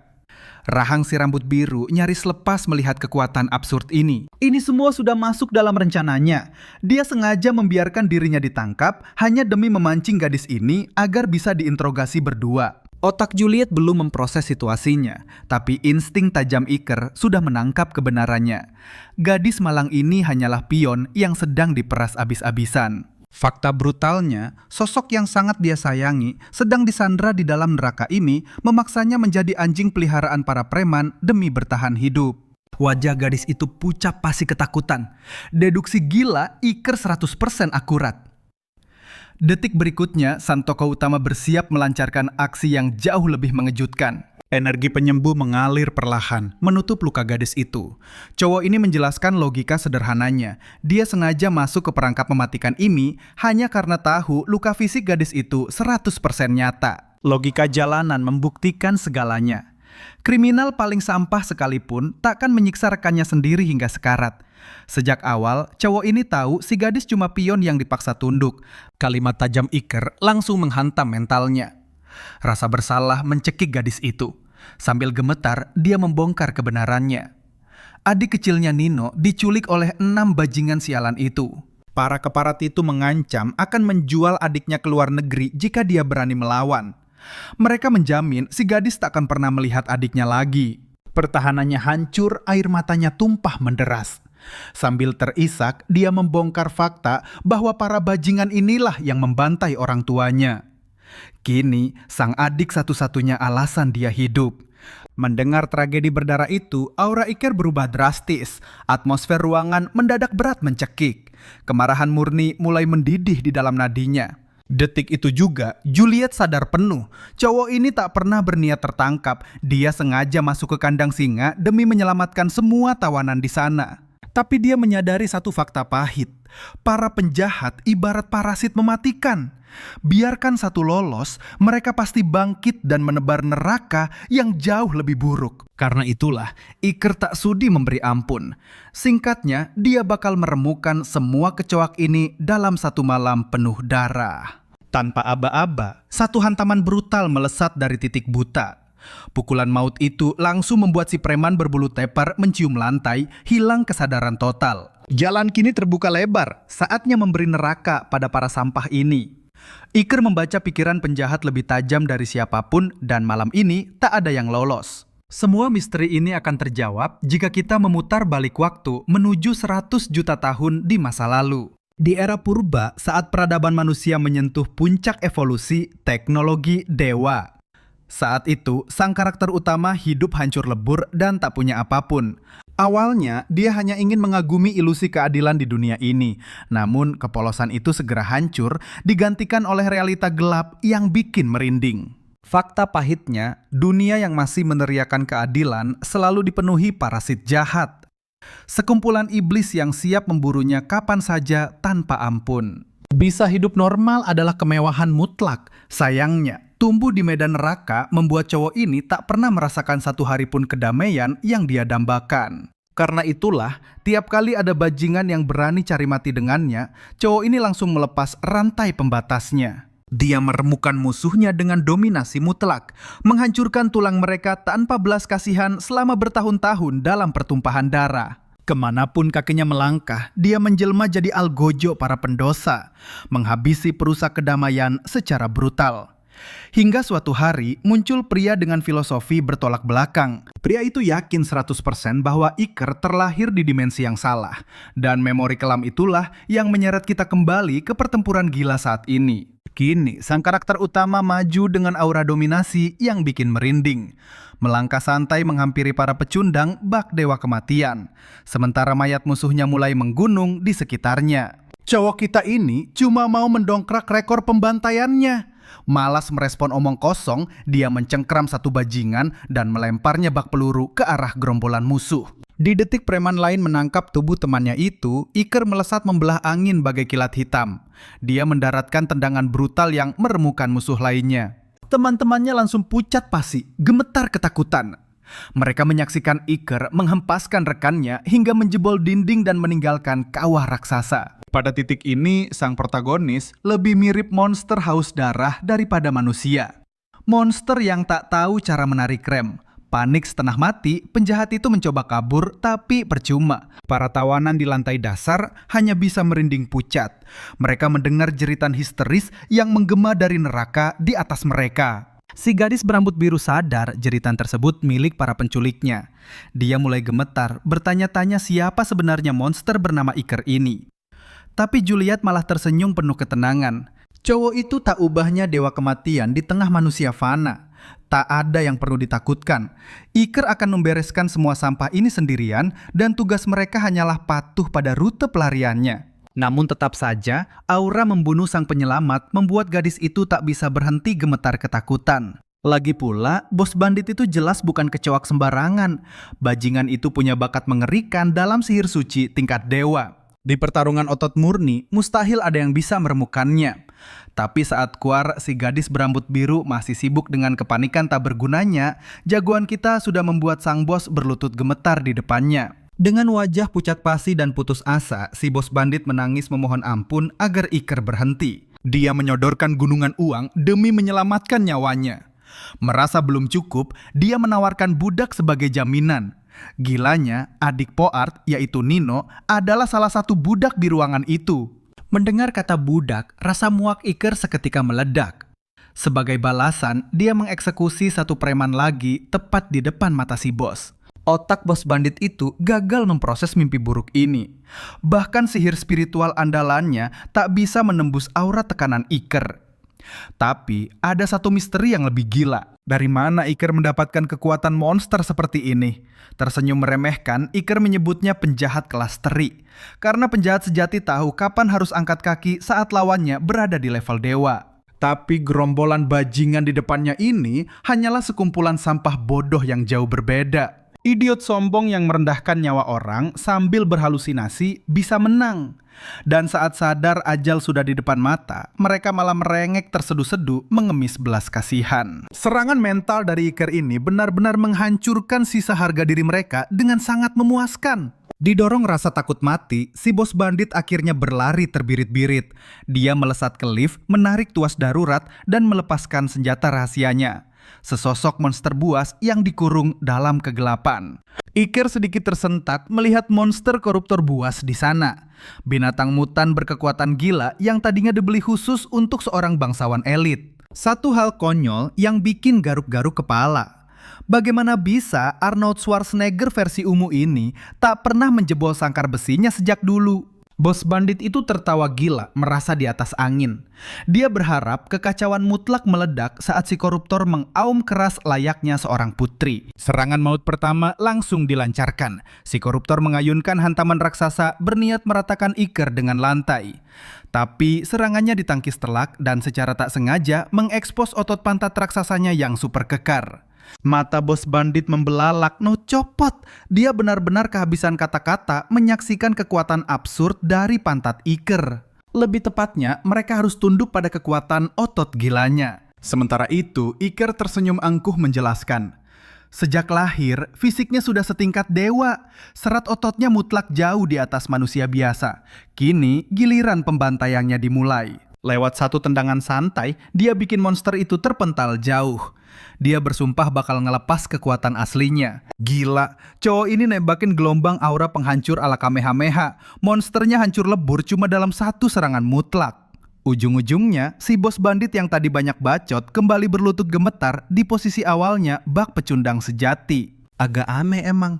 Iker menatapnya dingin, penasaran apa yang bakal dilakuin sampah menyedihkan ini sekarang. Terpojok abis-abisan, si brengsek ini nekat kabur lagi sambil mengemis ampunan nyawa dengan sangat menyedihkan. Tapi sang raja rambut putih kita langsung menghantam wajahnya lewat pukulan mematikan. Dia menyuruh sampah itu sadar dari mimpi siang bolong, menghancurkan sisa-sisa harapannya tanpa sisa ampun sedikit pun. Masalah beres, Iker kembali memakai bajunya, membiarkan auranya makin mendominasi. Tanpa basa-basi, dia langsung minta maaf ke anak-anak karena bikin mereka menunggu terlalu lama. Sekarang, waktunya mengurus hal yang paling krusial. Dia butuh bukti telak atas kejahatan para bandit keparat ini. Saat membongkar laci, dia menemukan tumpukan catatan rahasia yang mencurigakan. Sekilas, siapapun pasti mengira si pemiliknya baru saja memenangkan lotre gila-gilaan. Tapi realitanya beda jauh. Jagoan kita malah kebingungan setengah mati baca tulisan sialan itu. Bahasa aneh itu benar-benar di luar nalar. Dia terlalu fokus berjuang memecahkan sandi gila tersebut sampai sama sekali lupa menggunakan Juliet untuk meminta bantuan. Meski begitu, Iker masih gagal paham kenapa bandit tenik itu memanfaatkan pihak korup. Demi mencari petunjuk pasti, dia nekat membedah sisa-sisa bangkai monster yang baru dibantainya. Bingo! Berkat tindakan itu, dia berhasil meretas sistem kamera mesin nano yang bertebaran melayang di udara. Niat awalnya cuma mengecek rekam jejak seminggu terakhir, tapi di tengah pemutaran video, sebuah adegan gila tiba-tiba sukses mengunci fokus perhatiannya. Bangsat! Ternyata ada bangsawan yang sengaja membawa monster buas itu kemari. Saat ditanya soal niat busuk aslinya, pria sombong itu justru memilih bungkam 1000 bahasa. Bukannya menjawab, dia malah meninggalkan sebuah petunjuk yang sangat kelam. Dia mengisyaratkan kehancuran negara ini sudah di depan mata. Iker langsung mengukir ancaman itu di kepalanya. Layar penceritaan kini berpindah ke bocah-bocah yang sukses kabur dari neraka itu. Momen haru pecah. Si gadis rambut biru akhirnya bisa memeluk adik kecilnya lagi. Mereka berpelukan sangat erat cukup lama, menangis lega saat menyadari tubuh kecil mereka selamat tanpa luka parah sedikit pun. Setelah itu, gadis kecil tersebut menatap Iker dengan mata berbinar bagai memandang dewa penyelamat. Hatinya meluap dengan rasa terima kasih yang luar biasa. Tapi jagoan kita malah risih dipuja begitu. Dia menolak keras gelarnya, "Gue bukan dewa, makasih." Namun tiba-tiba radar kewaspadaannya sukses menangkap sesuatu yang baru. Di saat bersamaan, pasukan berseragam merah mulai meringkus sisa-sisa gerombolan bandit. Dilihat dari aura kuatnya, mereka jelas petarung resmi dari pihak guild. Dan sosok gahar dengan rambut serta janggut epik di sana. Pria itu bukanlah orang sembarangan. Dia adalah sang master guild penjaga kota ini. Tatapan tajam pria gagah itu terkunci pada Iker. Dia langsung mendekat dan menginterogasi peran sang jagoan utama dalam insiden pertumpahan darah ini. Cowok kita mengangguk santai membenarkannya. Sang ketua pun memperkenalkan diri secara formal sebagai padrak sang master guild lalu memberikan penghormatan tulus. Tapi saat memindai tubuh Iker, Padrak langsung menelan ludah terkejut. Gila, nalar sang master tidak sampai. Bagaimana bisa ada orang yang membantai gerombolan musuh sebesar itu tanpa tergores satu pukulan pun? Biar tampannya terlihat layaknya ras rendahan biasa, insting tempur Padrak menjerit keras. Pemuda mematikan di depannya ini adalah monster yang haram untuk diusik. Padrak lalu menjelaskan dampak kekacauan masif ini. Permintaan misi pembasmian para bandit keparat sedang meledak gila-gilaan mencapai titik puncaknya di seluruh penjuru kota. Fakta itu sukses memancing rasa penasaran Iker. Bukannya itu tugas mutlak penguasa wilayah untuk memenjarakan para kriminal? Mendengar kenaifan itu, sang master malah tertawa getir. Di dunia ini, penguasa kota sekalipun sama sekali tidak sekuat itu. Urusan membasmi penjahat mutlak murni ada di tangan pasukan guild yang terikat sumpah darah pada sang raja. Bahkan jika sang penguasa wilayah bumi, Tuan Champion, nekat melakukan tindakan kriminal, pihak guild berhak penuh melaporkannya langsung ke tahta. Padrak menjelaskan dengan sangat meyakinkan. Sementara itu, otak Iker sibuk menyamakan sistem hukum usang ini dengan dunianya 100 juta tahun lalu. Di otaknya, kesimpulannya sangat simpel. Tuan Tanah cuma sekedar numpang nama menjadi wali kota, sedangkan petarung guild yang bertindak murni layaknya aparat polisi brutal. Walau situasinya begitu, insting liar Iker tetap tak bisa menahan rasa curiga tajamnya pada Tuan Champion. Tanpa ragu, dia melemparkan setumpuk dokumen rahasia sitaan dari markas musuh. Dia menantang sang master untuk mengecek kegunaannya. Padrak menarik satu kertas dan mulai membaca dengan teliti. Jantungnya seakan berhenti berdetak. Kertas lusuh itu ternyata merupakan daftar hitam super lengkap dari para elit yang bermain kotor dengan kaum bandit. Dengan bukti mutlak ini, mereka bisa meratakan semua tikus berdasi itu. Iker menyeringai sinis, memastikan apakah nama sang penguasa kota ada di sana. Tapi kejutannya sungguh di luar nalar. Nama Tuan Champion bersih tak bersisa di kertas manapun.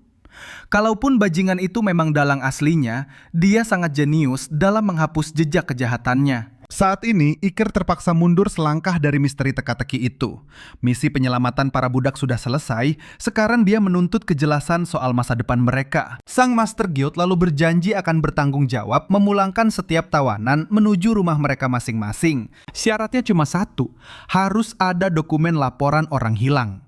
Sialnya, bagi sebatang kara yang tak punya keluarga atau riwayat, dunia ini tak menyediakan rumah untuk pulang. Sistem keparat. Celah busuk ini jelas menghancurkan nasib bocah malang seperti Poar dan adiknya Nino yang sudah resmi menjadi yatim piatu. Karena itu Iker mendesak ketersediaan panti asuhan untuk tempat mereka berlindung. Tapi kenyataan menamparnya makin keras. Di zaman purba ini tak ada satupun tempat perlindungan beradab. Padrak cuma bisa mengusahakan lowongan kuli kasar. Tragisnya, kasta rendahan mereka membuat urusan kerjaan sekalipun akan menjadi rintangan mematikan. Anak-anak malang itu langsung menunduk pasrah dengan tatapan kosong.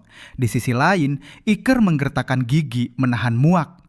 Ternyata kebusukan sistem dunia ini masih sama persis seperti penderitaan di masa lalu. Dia pantang ninggalin mereka meski tanpa kerjaan. Tiba-tiba sebuah ide gila melintas. Iker nantangin mereka. Mau kerja keras kalau ada peluang. Poar mengangguk mantap, siap tempur. Nyali itu ngingetin Iker sama Huanco, garis miring, kesatria emas yang pernah janji bakal ngebantu. Pindah ke ibu kota suci Curani, garis miring, markas utama tempat Juanco berada sekarang. Kesatria suci itu baru pulang, tapi tiba-tiba merinding hebat. Sampai di mansion, dia langsung nyuruh pasukannya rebahan total. Masuk ke kamarnya, pelayan dan pengawal nyambut dengan hormat. Pertanyaan pertamanya, ada laporan baru? Tapi ngelihat muka tegang anak buahnya, dia sadar ada yang gak beres. Kepala pelayan minta maaf bala kabar buruk. Di atas sana, adiknya menatap tajam dengan aura membunuh. Begitu baca laporannya, Juanco langsung pusing 7 keliling. Bencana ini di luar nalar. Ada penyusup ngamuk di dalam ibu kota, tapi kebobolannya gerbang bukan masalah utamanya. Masalah aslinya, siapa pengkhianat yang masukin monster itu? Instingnya curiga sama petinggi curang Akademi Harnisk. Intinya, Juanco butuh banget orang kuat, garis miring rekan yang bisa beresin kekacauan ibu kota ini. Dan takdir emang lucu. Tepat saat itu, party Iker lagi jalan nebut ke sana. 3 hari misi pembantaian lewat sekejap. Puar mulai overthinking. Apa ras rendahan kayak mereka bisa dapat kerjaan di Kurumani? Iker langsung nenangin dia dengan santai. Bisa baca tulis aja udah jadi senjata mematikan. Dia terus nyemangatin biar mental Puar makin baja. Tiba-tiba Juliet nunjuk ke depan. Ibu kota udah di depan mata. Pas dongak, rahang Iker sampai jatuh. Kemegahan ibu kota suci itu benar-benar bikin merinding. Begitu malam turun, garis miring party kita akhirnya nembus gerbang utama. Di dalam super rame, garis miring pedagang teriak. Orang lalu lalang, suasananya pecah banget. Juliet bilang kota ini pusatnya barang impor. Barang apa aja ada, termasuk baju kodama yang pernah mereka bahas. Mata Iker melotot penasaran, garis miring apalagi, ngeliat gerombolan mutan serangga di keramaian itu. Berbagai ras ngumpul jadi satu. Jalanan super bersih dan sekuritinya bukan kaleng-kaleng. Kelihatannya Kurumani itu kota utopia. Tapi tunggu dulu, sisi gelap kota ini tetap aja bau busuk. Insting Iker langsung sadar. Sehebat apapun zamannya, sampah masyarakat bakal selalu ada. Nggak lama Iker nanya soal ujian masuk akademi. Juliet jawab santai, minggu depan mulai. Berarti mereka harus nganggur beberapa hari. Tapi diam-diam ada kuping yang nguping obrolan mereka. Cewek pirang ngelirik sinis. Dia ngeremehin party ini yang berani mimpi masuk akademi harnis. Padahal cuma ras rendahan. Pindah ke kamar hotel, garis miring Juliet, dan Nino langsung nyungsep ke kasur empuk tanpa babi bu. Akhirnya bisa rebahan elit, garis miring target pertama. Iker nembus ibu kota, sukses besar. Tapi otaknya muter lagi. Terus abis ini ngapain? Beda zaman, tapi masalah utamanya tetap sama. Uang, mereka butuh modal hidup. Looting dari bandit emang lumayan, tapi ngidupin 4 perut jelas bikin kantong jebol. Belum lagi ada masalah mendesak di depan mata. Nyari loker buat anak-anak. Harusnya Juanco bisa bantu, tapi mereka buta map dan gak punya ordal sama sekali. Otak Iker nyusun strategi. Dari semua misi, nyelidikin monster koruptor itu prioritas harga mati. Di zaman ini ada orang gila yang manfaatin monster itu.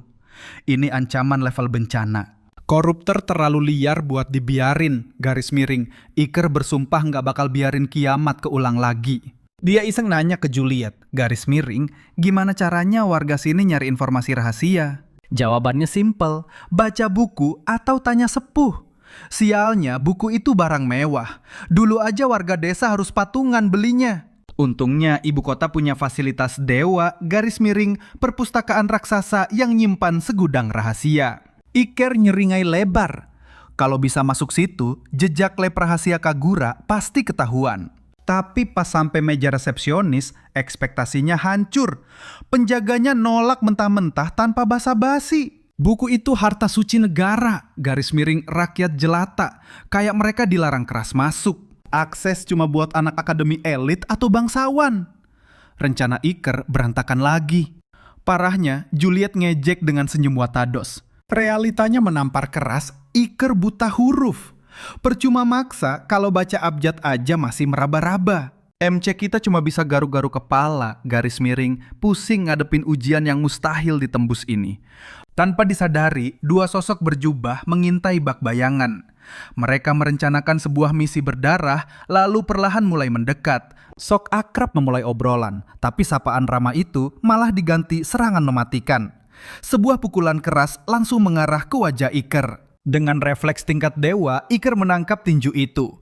Dia tersenyum meremehkan, mengejek si pengecut yang punya cara perkenalan super kampungan. Katanya keamanan kota ini luar biasa. Nyatanya, preman jalanan masih bisa menyerang seenaknya di tengah keramaian. Cih, menyedihkan. Tapi si bajingan ini belum menyerah. Iker dengan santai menangkis tinjunya, sekaligus membelokkan ledakan aura sihir di balik serangannya. Si penyerang malah memuji insting tajam Iker dengan congkak. Di sisi lain, Poar mematung kebingungan. Otaknya gagal mencerna bagaimana para pecundang ini berani memakai kekuatan suci terang-terangan di zona sipil. Awalnya bingung dengan tingkah para pecundang ini, Iker akhirnya sadar. Ada harga buronan untuk kepalanya. Anehnya, fakta ini malah membuatnya menyeringai. Preman-preman itu mengancam mereka untuk angkat kaki dari ibu kota. Namun Iker tak gentar sedikit pun dan malah menantang mereka maju. Dia membanting sampah itu ke aspal dengan brutal. Setelah memberi pelajaran mematikan, tatapannya beralih pada musuh kedua yang nekat menembakkan sihir. Iker bahkan tak sudi menghindar. Dia malah menahan ledakan serangan itu tepat di depannya. Ledakan menciptakan kepulan asap. Si penyerang mengira sukses. Namun sialnya, sebuah tangan iblis menembus asap, mencekik lehernya hingga terangkat ke udara. Dengan tatapan membunuh, Iker mengejek betapa lemahnya sampah-sampah ini yang punya nyali menantangnya. Sementara itu, pria yang dicekik hanya membatin panik. Bagaimana mungkin ras tingkat rendah sekuat monster ini? Tepat saat itu, ksatria elit muncul membubarkan arena berdarah tersebut. Di depan, Maylin menatap sinis karena hari liburnya hancur. Anehnya, dia mengabaikan para penyerang itu. Target utamanya hanya satu, menyeret Juliet dan Iker ke penjara secepat mungkin. Lucunya, insiden ini justru berbalik menguntungkannya. Iker memanfaatkannya untuk membuat drama epik demi memancing koneksi Kapten Juancho.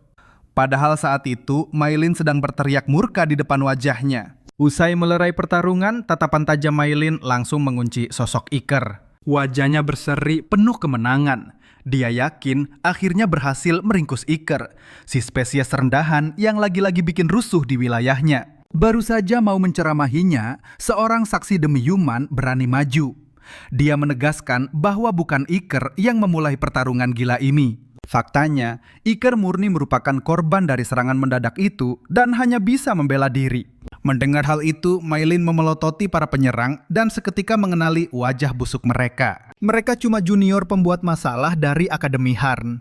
Sambil berdoa, adik sang Kapten Suci tak terlibat, Iker malah santai bertanya apa Maylin sedang patroli. Iker menyindirnya dengan sombong, mengingatkan bahwa tugas receh berkeliling kota biasanya diurus oleh para kacung serikat. Maylin membalas tenang, beralasan hanya menjalankan kewajiban malam menjaga ketertiban, sekalian mampir ke kafe langganan. Namun setelah melihat sendiri bagaimana Iker membantai siswa elit akademi, pola pikir arogan Maylin mulai goyah. Jangan-jangan insting kajam kaptennya tentang manusia rendahan ini terbukti benar dan bukan omong kosong belaka. Meski begitu, Maylin buru-buru menutup kasusnya dan memperingatkan Iker dengan nada tinggi agar berhenti mencari gara-gara. Tapi Iker takkan melepaskannya begitu saja. Sambil menyeringai, dia menuntut Bikawa langsung menemui Kapten Juancho, sang legenda. Tak lama, mantan manusia itu akhirnya berhadapan tatap muka dengan Juancho, sang kapten divisi 7. Tanpa basa-basi, Iker menatap tajam meminta sang kapten mempekerjakan mereka, menagih janji bantuan dari Juancho sebelumnya. Saat kapten bertanya asal-usul anak-anak itu, Iker mengaku telah membasmi bandit buronan Juancho, meringkusnya, lalu melemparnya ke serikat. Kabar ini sukses membuat Juancho terguncang. Dia tak habis pikir bagaimana ras rendahan mampu melakukan pencapaian segila itu dalam waktu singkat. Iker menambahkan alasannya membawa Nino dan kakaknya Poar. Mereka sebatang kara tanpa pelindung di dunia yang kejam ini. Terlebih lagi status ras rendahan pasti mengundang siksaan masyarakat. Karena itu dia mendesak sang kapten untuk memberi anak-anak ini pekerjaan. Dengan tenang Juancho mengingatkan bahwa dia tak punya kewajiban untuk melindungi mereka. Tapi Iker dengan gagah mengambil alih semua tanggung jawab. Keberanian gila ini memancing ketertarikan kapten, sementara anak-anak itu menatap dewa penyelamatnya dengan haru. Di detik krusial itu, sebuah rencana brilian muncul. Sang kapten menyeringai dan mengajukan syarat mutlak pada Iker. Anak-anak itu diizinkan bekerja di kediamannya, asalkan Iker bersedia menjadi instruktur di akademi. Tanpa keraguan sedetik pun, Iker langsung setuju. Tak lama berselang, baju lusuh anak-anak itu berganti menjadi seragam pelayan yang layak. Poar membungkuk penuh syukur, sementara Juancho memberi titah mutlak pada pelayannya untuk mendidik mereka tanpa diskriminasi kasta. Sambil pergi, Iker langsung menanyakan jebakan di balik posisi instruktur ini. Juancho tertawa, mengakui instingnya untuk mempercayai Iker, walau asal-usulnya sangat misterius. Lalu, misi rahasianya terbongkar. Iker ditugaskan untuk menyusup secara diam-diam ke dalam Akademi Harnis. Mendengar hal itu, tatapan Iker menajam. Dia menuntut penjelasan pasti. Juancho pun mulai membongkar kekacauan yang terjadi di ibu kota. Perang dingin berdarah tengah merayap dalam bayangan. Garis miring, berbagai faksi memperebutkan tahta, garis miring, sementara sang raja terbaring sekarat menunggu ajalnya tiba. Bukan sekadar rebutan warisan biasa. Para bajingan tanpa hak darah pun ikut campur. Rakus ingin merampas kekuasaan mutlak itu. Menurut Juancho, lintah darat ini sangat berbahaya. Parahnya lagi, mereka memanfaatkan para koruptor atau yang disebut penjajah sebagai senjata mematikan. Iker langsung teringat pada Lord Sapan. Insting bertarungnya bergejolak. Dia sadar ada ancaman yang jauh lebih merepotkan dari pria itu. Juancho menegaskan misinya. Dia bersumpah akan menguliti kedok para pengkhianat itu dan menghancurkan markas rahasia mereka hingga tak tersisa. Target utamanya adalah Akademi Harnisk. Tiba-tiba, sang kapten mengetuk pintu. Dia memperkenalkan Iker pada adik perempuannya, Milia de la Espria. Juancho menugaskan Milia sebagai pemandu ke akademi tersebut. Namun, tak butuh waktu lama bagi gadis itu untuk memamerkan sifat aslinya. Dengan mulut berbisa garis miring, dia merendahkan Iker sebagai ras rendahan yang menjijikkan garis miring. Persis seperti hinaan yang dilontarkan Maylin sebelumnya. Juancho panik dan memarahi adiknya atas kelancangan itu. Tapi Milia bersikeras menolak. Dia ogah misi penting ini diserahkan pada pecundang. Iker membalas kesombongan itu dengan tatapan tajam nan dingin. Sang kapten pucak pasi, lalu menunduk memohon maaf atas kelakuan adiknya. Maylin berbisik pelan ke telinga Iker. Dia mengakui bakat luar biasa Milia, tapi memperingatkan soal kebencian mendarah dagingnya pada ras rendahan. Gadis sombong itu terus menyemburkan racun. Dia meremehkan Iker abis-abisan, menganggapnya sampah yang tak pantas menjadi seorang instruktur akademi. Kepolosan Juliet justru memperkeruh suasana. Dengan santainya, dia membocorkan rahasia konyol. Bahwa instruktur hebatnya itu bahkan buta huruf. Tapi dia buru-buru memuji kekuatan monster milik Iker. Mendengar celotehan Juliet itu, sebuah ingatan penting mendadak menghantam pikiran Maylin. Kesadarannya meledak. Dia baru ingat kalau Milia adalah dalang di balik layar. Orang yang menghasut murid akademi untuk menyerang Juancho. Sang kapten menunduk malu dan terus meminta maaf. Dia berjanji akan menghukum keras adiknya yang keras kepala itu. Bosan dengan drama murahan ini, garis miring Iker mengalihkan pembicaraan, garis miring. Dia menatap Juancho tajam, garis miring, menanyakan materi apa yang sebenarnya harus dia ajarkan. Juancho memuji kendali seni spiritual Iker yang mengerikan. Dia yakin Iker sangat pantas mengajarkan dasar-dasarnya. Lalu dia menyebutkan 4 pilar utamanya. Api, petir, es, dan penyembuhan. Di era ini, menguasai 2 elemen saja sudah dianggap sebagai kejeniusan mutlak bagi manusia biasa. Mendengar hal remeh itu, garis miring Iker terdiam memendam tawa. Jika fondasi era ini hanya sebatas 4 elemen konyol itu, garis miring berarti bos bandit yang dia bantai sebelumnya adalah seorang jenius. Teknik bandit itu bahkan bisa disebut seni spiritual tingkat tinggi di sini. Iker tersenyum buaya.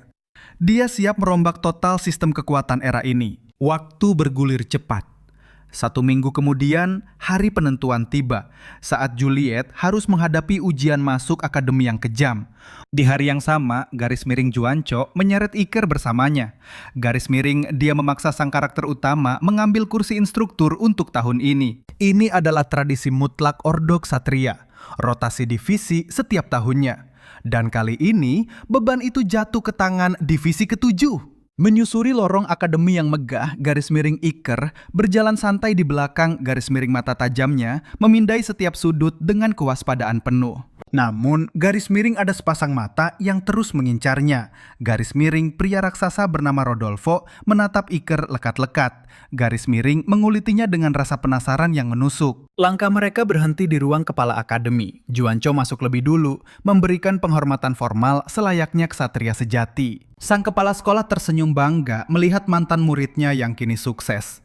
Namun, aura hangat itu seketika berubah menjadi hawa dingin. Dia menyinggung konflik politik berdarah yang memecah belah negara. Lalu, tatapan merendahkannya langsung tertuju pada Iker bak pedang tajam. Wajahnya memancarkan rasa jijik. Dia menolak keras membiarkan Akademi Suci ini dinodai oleh ras rendahan yang menduduki posisi elit. Juancho tidak tinggal diam. Dia membela Iker habis-habisan, menegaskan bahwa kekuatan pria itu jauh melampaui siapapun di divisinya. Tiba-tiba, seekor tikus berdasi ikut campur. Lord Gonzalo, bangsawan kurus dengan kelicikan luar biasa, mulai membuka mulut kotornya. Merasa posisinya terancam, garis miring bangsawan itu memuntahkan hinaan kasar tanpa ampun. Garis miring, dia bersumpah ras rendahan seperti Iker takkan pernah pantas menginjakkan kaki di sana. Kepala akademi terdiam, lalu meminta pendapat Rodolfo sang raksasa. Pria tambun itu hanya mengangguk pelan, memancarkan keraguan dari raut wajahnya. Tanpa nada provokasi, garis miring dia membeberkan fakta logis yang mengancam reputasi akademi. Menjadikan Iker instruktur hanya akan memicu pemberontakan dari murid dan guru lainnya. Sang kepala akademi setuju dan memveto keras pencalonan tersebut. Iker yang sedari tadi diam layaknya patung mulai merasa muak. Dia diperlakukan seperti pajangan rongsok di tengah diskusi panas itu. Aura dominannya perlahan bangkit. Dia melangkah maju, membungkuk elegan dengan kesopanan mutlak yang membungkam cemoohan murahan mereka. Lalu dia melempar provokasi telak. Apakah mereka takut pada status ras rendahannya atau sekedar meragukan kekuatan absolut yang dia miliki? Seringai meremehkan muncul di wajah sang kepala sekolah. Dia berdalih bahwa mereka hanya mempertanyakan kapasitas kekuatan Iker yang sebenarnya. Tanpa basa-basi, garis miring dia menantang Iker untuk membuktikan kesombongannya di arena pertempuran. Juancho langsung mengusulkan agar sang kepala sekolah yang turun tangan mengujinya. Tantangan diterima. Arena duel seni spiritual Akademi Harnis langsung disiapkan. Tapi mangsa pertama yang maju justru Lord Gonzalo. Bangsawan tikus itu melangkah penuh arogansi. Tak sadar dia sedang menantang maut. Yah, untungnya akademi lagi sepi. Setidaknya harga diri Iker tak hancur lebur di depan umum. Sang direktur pun angkat bicara menetapkan aturan main mutlak untuk duel ini. Pertarungan wajib murni memakai seni spiritual. Tentu saja, pamer kekuatan itulah yang diekspektasikan dari calon instruktur baru di akademi elit ini. Perlahan tapi pasti, para penonton mulai mengepung area duel. Di pojok tribun tinggi, Milia tersenyum lebar. Darah mudanya mendidih, tak sabar menantikan pertunjukan ini. Ini momen langka. Si tikus kurus itu akhirnya turun arena memamerkan taringnya. Namun di sana, Iker menatap datar, seolah telah membaca akhir dari pertarungan membosankan ini. Sambil menghela napas tipis, dia bergumam, biarlah pecundang ini merasakan sendiri teror sesungguhnya. Di sisi lain, wajah Juancho mulai pucat pasi, keringat dingin membasahi dahinya. Gila saja, ini debut jagoan rekomendasinya di depan publik. Bagaimana kalau Iker malah mempermalukannya? Berkebalikan dengan mental tempe itu, Lord Gonzalo justru menyeringai penuh keangkuhan dan hasrat membunuh. Hasratnya meluap. Dia ingin cepat menumbangkan Iker. Targetnya membuktikan pada sang kapten bahwa mengandalkan ras manusia rendahan adalah blunder yang sangat fatal. Tanpa basa-basi, Gonzalo langsung tancap gas mengambil inisiatif serangan. Sebuah bola api raksasa mengaum membelah udara. Pria tua bangka itu tertawa, yakin serangannya bakal meratakan Iker seketika. Namun, ekspektasi tak seindah realita. Iker hanya menggeser badannya super santai. Api neraka itu terlewat tanpa menggores bajunya sedikit pun. Meski meleset, si tetua sombong itu masih merasa di atas angin. Merasa diremehkan, dia merapal jurus mautnya. Tombak petir menyambar membabi buta dari segala penjuru. Kilatan mematikan membombardir arena tanpa ampun, berniat menusuk jantung sang lawan. Ajaibnya, Iker meliuk di antara sambaran petir layaknya bayangan hantu. Gerakannya sangat mematikan sekaligus tenang. Perlahan tapi pasti, urat kemarahan mulai menonjol keras di pelipis Lord Gonzalo. Sang bangsawan bodoh mengira lawannya sekedar jago kabur. Padahal di sana, sang tokoh utama malah menghela napas kasihan. Di balik raut tenangnya, dia membatin. Kekuatan dewa pantang dipakai untuk menindas sesama. Namun, karena si tua keras kepala ini mencari mati, mari kita beri sedikit pertunjukan horor yang tak terlupakan. Dengan satu jentikan jari mematikan, seni spiritual langka meledak. Dalam sekejap mata, Iker membajak hukum gravitasi di sekitar musuh sombongnya. Tekanan aura tak kasat mata menghantam keras. Tubuh Gonzalo langsung ambruk mencium lantai arena. Tulang-tulangnya serasa remuk, memaksanya berlutut bagai serangga tanpa daya sama sekali. Jurang kekuatan mereka terlalu jauh bagai langit dan bumi. Fakta pahit terungkap nyata. Sejak detik pertama, si tikus kurus itu memang cuma cari mati. Harga diri bangsawannya hancur berkeping-keping dalam sekejap. Di pinggir lapangan, Rahan sang direktur dan Lord Rodolfo sukses menabrak lantai melihat keajaiban gila barusan. Bahkan Juancho dan sang adik Milia nyaris melotot keluar. Napas mereka tercekat syok melihat dominasi absolut nan bersih, sebuah teknik tingkat dewa yang belum pernah ada. Saat akal sehat kembali, mereka memborbardirnya dengan rentetan pertanyaan panik. Sang pemuda tersenyum tipis. Dengan gaya mematikan dia menjawab, "Aku cuma memutarbalikan gravitasi si tua bangka itu." Mendengar teriakan takjub audiens yang kelewat norak, sebuah senyum miring terukir samar. Cih, histeris begitu. Padahal yang dia tunjukkan barusan belum ada seujung kuku dari potensi aslinya. Realita pahit pun terpampang sangat jelas. Jangankan para murid ingusan, bahkan instruktur elit yang sombong di akademi ini ternyata masih butuh ratusan tahun untuk menandinginya. Di sudut arena, gigi Lord Gonzalo bergemertak menahan dendam. Dia menggelepar di tanah bak cacing, wajah angkurnya kini berubah menjadi topeng pecundang yang sangat menyedihkan. Murni karena iba melihat kakek renta itu nyaris mati, konyol. Tokoh utama kita akhirnya mencabut segel gravitasi mutlaknya yang mencekik. Akhirnya dia bisa bernapas bebas. Dasar tak tahu diuntung, Gonzalo langsung mengamuk brutal. Dia teriak histeris, menolak keras eksistensi seni spiritual tingkat dewa semacam itu. Logika sempitnya tak mampu mencerna kenyataan yang ada. Otak udangnya menuduh si rendahan pasti main trik ilmu hitam kotor. Sementara itu, pemuda kita cuma berdiri santai, tahan banting bagai jawara sejati saat si tua bangka meludah dan menyemburkan sumpah serapah di mukanya. Sang direktur menatap tajam kekacauan itu layaknya predator. Otaknya berputar cepat dan dalam hitungan detik keputusannya telah bulat. Keheningan syok menyelimuti para murid, merinding.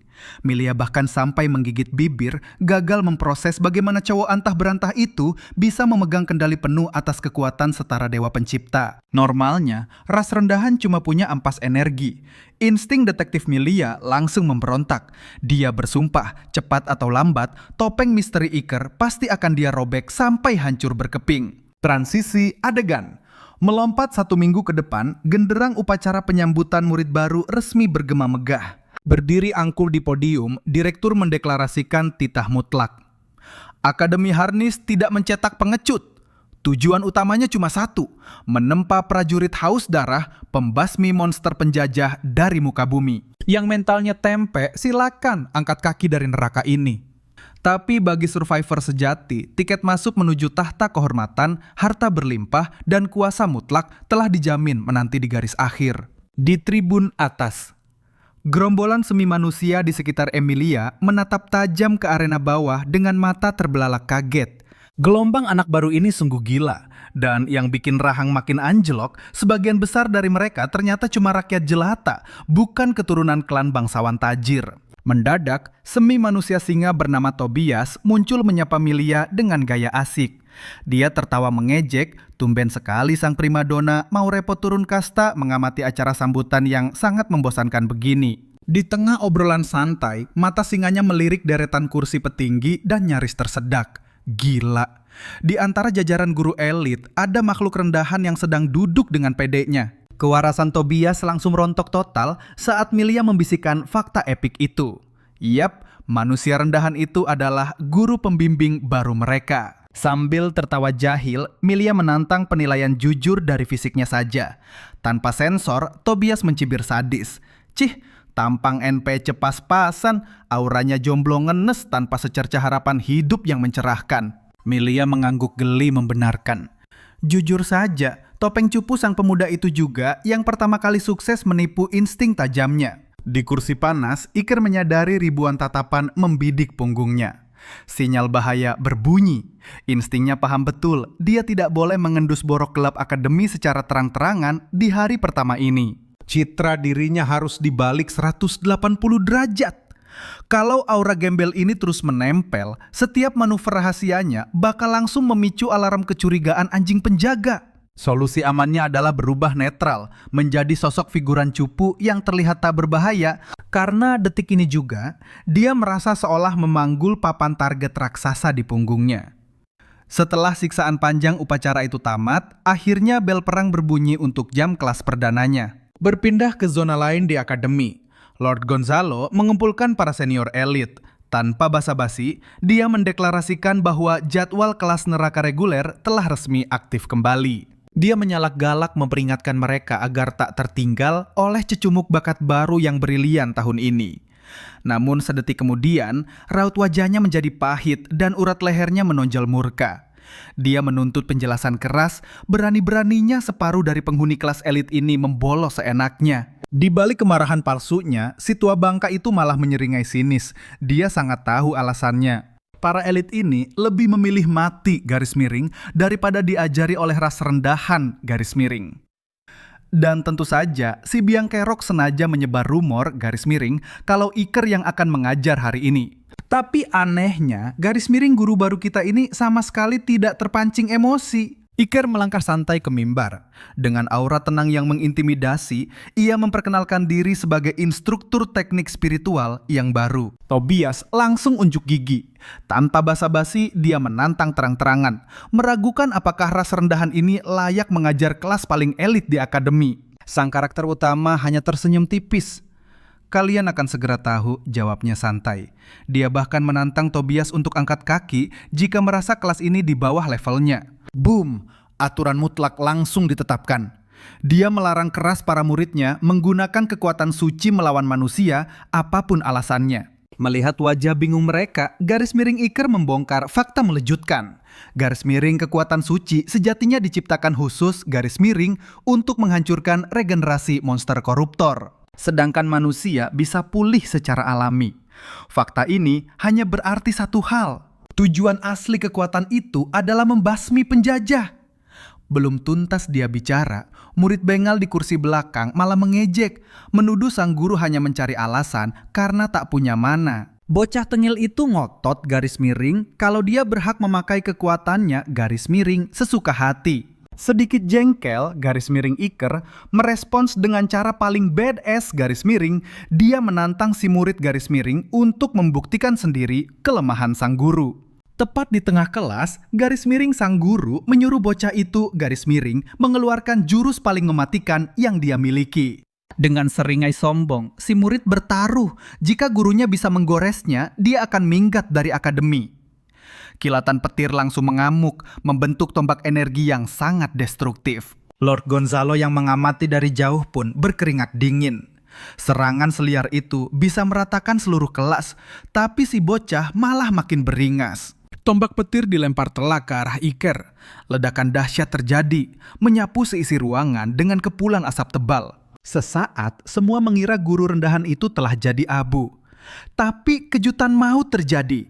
Dari balik debu, sebuah bilah angin melesat tajam, menancap di dinding hanya beberapa milimeter dari wajah si murid. Keheningan mencekam langsung menelan seluruh kelas. Dari kepulan asap, suara tenang Iker menggema. Dia menegaskan satu hal. Pisau itu sudah menembus tengkoraknya jika sang guru memang berniat membunuh. Itulah pelajaran pertama hari ini. Jangan pernah meremehkan lawan hanya dari kasta dan penampilan luar. Tobias terdiam kaku, mempertanyakan apakah teknik gila tadi termasuk seni spiritual. Tanpa peduli, Iker lanjut berteori bahwa ras rendahan dicap demikian karena dunia menganggap mereka lemah. Menatap para murid elitnya dengan tatapan merendahkan, garis miring sang guru melontarkan pertanyaan maut. Jika ras rendahan itu lemah, lantas aku ini apa? Detik itu juga auranya meledak luar biasa, memberikan jawaban tak terbantahkan. Inilah wujud asli seorang master sejati, garis miring tanpa jeda, garis miring pelajaran kedua, yang sesungguhnya pun dimulai. Iker menunjuk bocah tenil tadi, garis miring menantangnya, menjelaskan syarat mutlak garis miring untuk membangkitkan seni spiritual. Si murid menjawab angkuh, garis miring, menganggap itu pengetahuan dasar anak kecil, garis miring. Baginya, kuncinya hanyalah imajinasi tingkat tinggi. Cukup bayangkan dengan jelas, garis miring dan roh akan mewujudkannya. Garis miring Iker mengangguk santai, garis miring membenarkan soal imajinasi. Tapi menyeringai tajam garis miring karena mereka melewatkan satu rahasia fatal. Faktanya, para roh merespons gelombang frekuensi yang berbeda. Dan getaran mistis itulah yang menjadi pemicu mutlak. Secara total, garis miring ada 8 frekuensi utama di dunia ini. Api, petir, penyembuhan, dan es. 4 elemen pasaran. Tapi sisanya adalah level dewa. Gravitasi, cahaya, badai atmosfer, hingga manipulasi dimensi ruang. Melihat Iker memperagakan semuanya semudah membalik telapak tangan, garis miring Lord Gonzalo hampir jantungan. Melalui demonstrasi gila dan di luar nalar ini, garis miring sang karakter utama resmi memulai era barunya. Malam harinya, suasana kembali hening. Iker memutar otak, merencanakan langkah pertama mengupas misteri gelap akademi. Namanya kini jadi buah bibir di seluruh penjuru kampus. Untuk menggali rahasia terdalam, dia harus menyusup ke zona terlarang yang tak bisa disentuh murid biasa. Tiba-tiba, Milia menghadangnya, garis miring. Gadis itu tidak suka basa-basi. Dengan tatapan menyelidik, Milia menginterogasi identitas aslinya. Iker hanya membalas tenang, berpura-pura menjadi ras rendahan seperti rumor yang beredar. Tapi Milia tak bisa dibodohi. Menguasai 8 seni spiritual sekaligus itu kemustahilan. Bahkan ras manusia setengah dewa pun akan hancur mencoba trik gila itu. Tokoh kita hanya mengangguk bahu santai. Katanya, itu semudah mengganti saluran gelombang radio. Walau dalam hati, dia tahu betul tingkat kesulitan aslinya sekelas neraka. Merasa tak aman, garis miring Milia menyeretnya ke tempat yang lebih tertutup. Setelah aman dari pengintaian, garis miring pertanyaannya kembali tajam. Garis miring, siapa kau sebenarnya? Kali ini Iker membuka tabir rahasianya. Dia hanyalah manusia biasa yang tertidur dalam kapsul cryo di bawah desa Kodama selama jutaan tahun lamanya. Masih setengah tak percaya, garis miring Milia mengulik masa lalu hibernasinya, garis miring. Dan sang guru menjawab dengan kejujuran mutlak. Di masa kuno, dia adalah pembunuh elit pasukan khusus, garis miring, meski ribuan abad telah berlalu, garis miring, ingatan berdarah itu masih segar, garis miring bagaikan mimpi buruk kemarin malam. Terdorong rasa penasaran, gadis itu mendesak. Mengapa pahlawan negara berakhir tragis di dalam balok es? Bayangan gelap menyelimuti mata Iker. Dengan pahit dia mengakui kegagalannya. Dulu dia yakin kekuatannya bisa menyelamatkan dunia. Tapi pada akhirnya semuanya hancur lebur jadi abu. Dan bom terakhir pun dijatuhkan.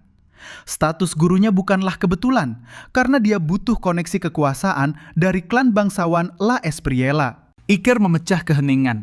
Kita mau kemana? Tanyanya santai. Tak lama Milia membawanya ke sebuah ruangan usang yang tertelan debu tebal. Gadis itu menjelaskan, dulu tempat usang ini hanyalah gudang tempat para instruktur membuang sisa alat bantu mengajar mereka. Mata Iker memindai ruangan. Sebuah patung burung hantu di rak langsung memancing instingnya. Jadi, apa alasan aslimu membawaku kemari? Menghela napas berat, Milia akhirnya menyerah. Dia diam-diam menyelidiki anomali ruang kosong di balik dinding gudang ini. Area itu terlalu luas untuk sekedar ruangan terbengkalai. Instingnya berteriak, ada rahasia besar yang sengaja dikubur di sana. Tanpa basa-basi, Iker meraih patung burung hantu itu dengan santai.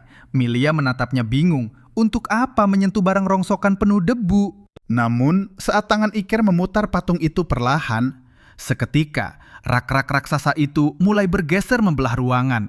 Sebuah lorong rahasia menganga lebar. Dengan senyum tipis, Iker memuji insting tajam gadis itu soal ruangan tersembunyi ini. Milia mematung tak percaya. Bagaimana dia bisa memecahkan teka-teki itu secepat kilat? Iker hanya terkekeh menjelaskan bahwa patung itu satu-satunya benda bersih di lautan debu. Terlalu jelas. Mengambil alih komando, Iker menyuruhnya diam di tempat. Dia akan turun sendiri menyusuri lubang misterius itu. Jelas Milia menolak keras. Dengan tatapan menantang, dia bersikeras untuk ikut turun ke bawah. Iker memperingatkan soal ancaman mematikan di bawah sana. Dia tak jamin bisa melindunginya. Tapi si pirang menyeringai, menolak diremehkan begitu saja. Dia mengklaim kemampuannya jauh melampaui teman sekelasnya. Hanya sang kakak yang sanggup menandinginya. Mendengar arogansi penuh percaya diri itu, Iker pun mengalah. Langkah demi langkah, mereka menuruni tangga reyot. Jurang gelap itu menukik jauh lebih dalam dari bayangan mereka berdua. Di tengah pekatnya kegelapan abadi, Milia menjentikan jarinya. Sebuah sihir cahaya tercipta menerangi jalan mereka dengan mudah. Iker malah bercanda lepas.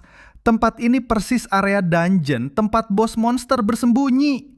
Tentu saja, referensi dunia game itu membuat Milia mengerutkan dahi kebingungan. Di tengah jalan, rasa penasaran Milia kembali meledak. Dia menagih jawaban Iker soal dalang di balik semua ini.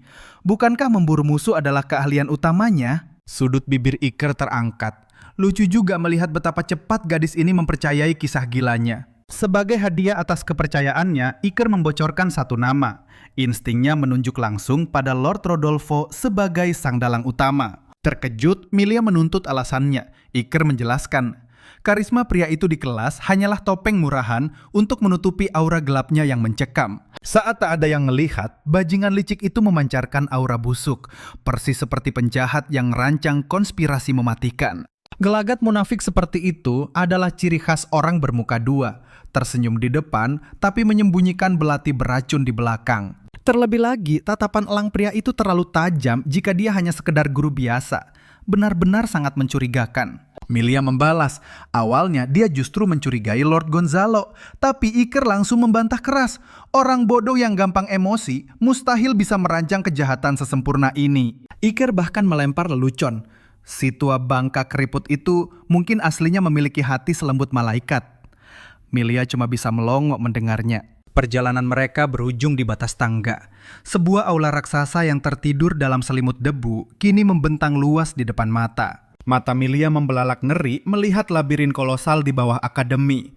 Namun, langkah Iker mendadak beku. Kejutan ini ternyata juga menghantamnya telak. Bahkan dalam mimpi tergila pun dia tak pernah menyangka. Laboratorium rahasia milik rekannya, Kagura, terkubur di tempat antah berantah ini. Tatapan Iker terkunci pada pintu raksasa. Gerbang itu dijaga ketat oleh mesin nano kuno, entitas yang orang zaman ini sebut sebagai roh pelindung. Fakta itu menamparnya keras. Ini mutlak markas rahasia Kagura. Di sebelahnya, keringat dingin mulai membasahi pelipis Milia. Bertahun-tahun dia menggali rahasia akademi, tapi gerbang raksasa ini terus bersembunyi tepat di bawah kakinya. Gila.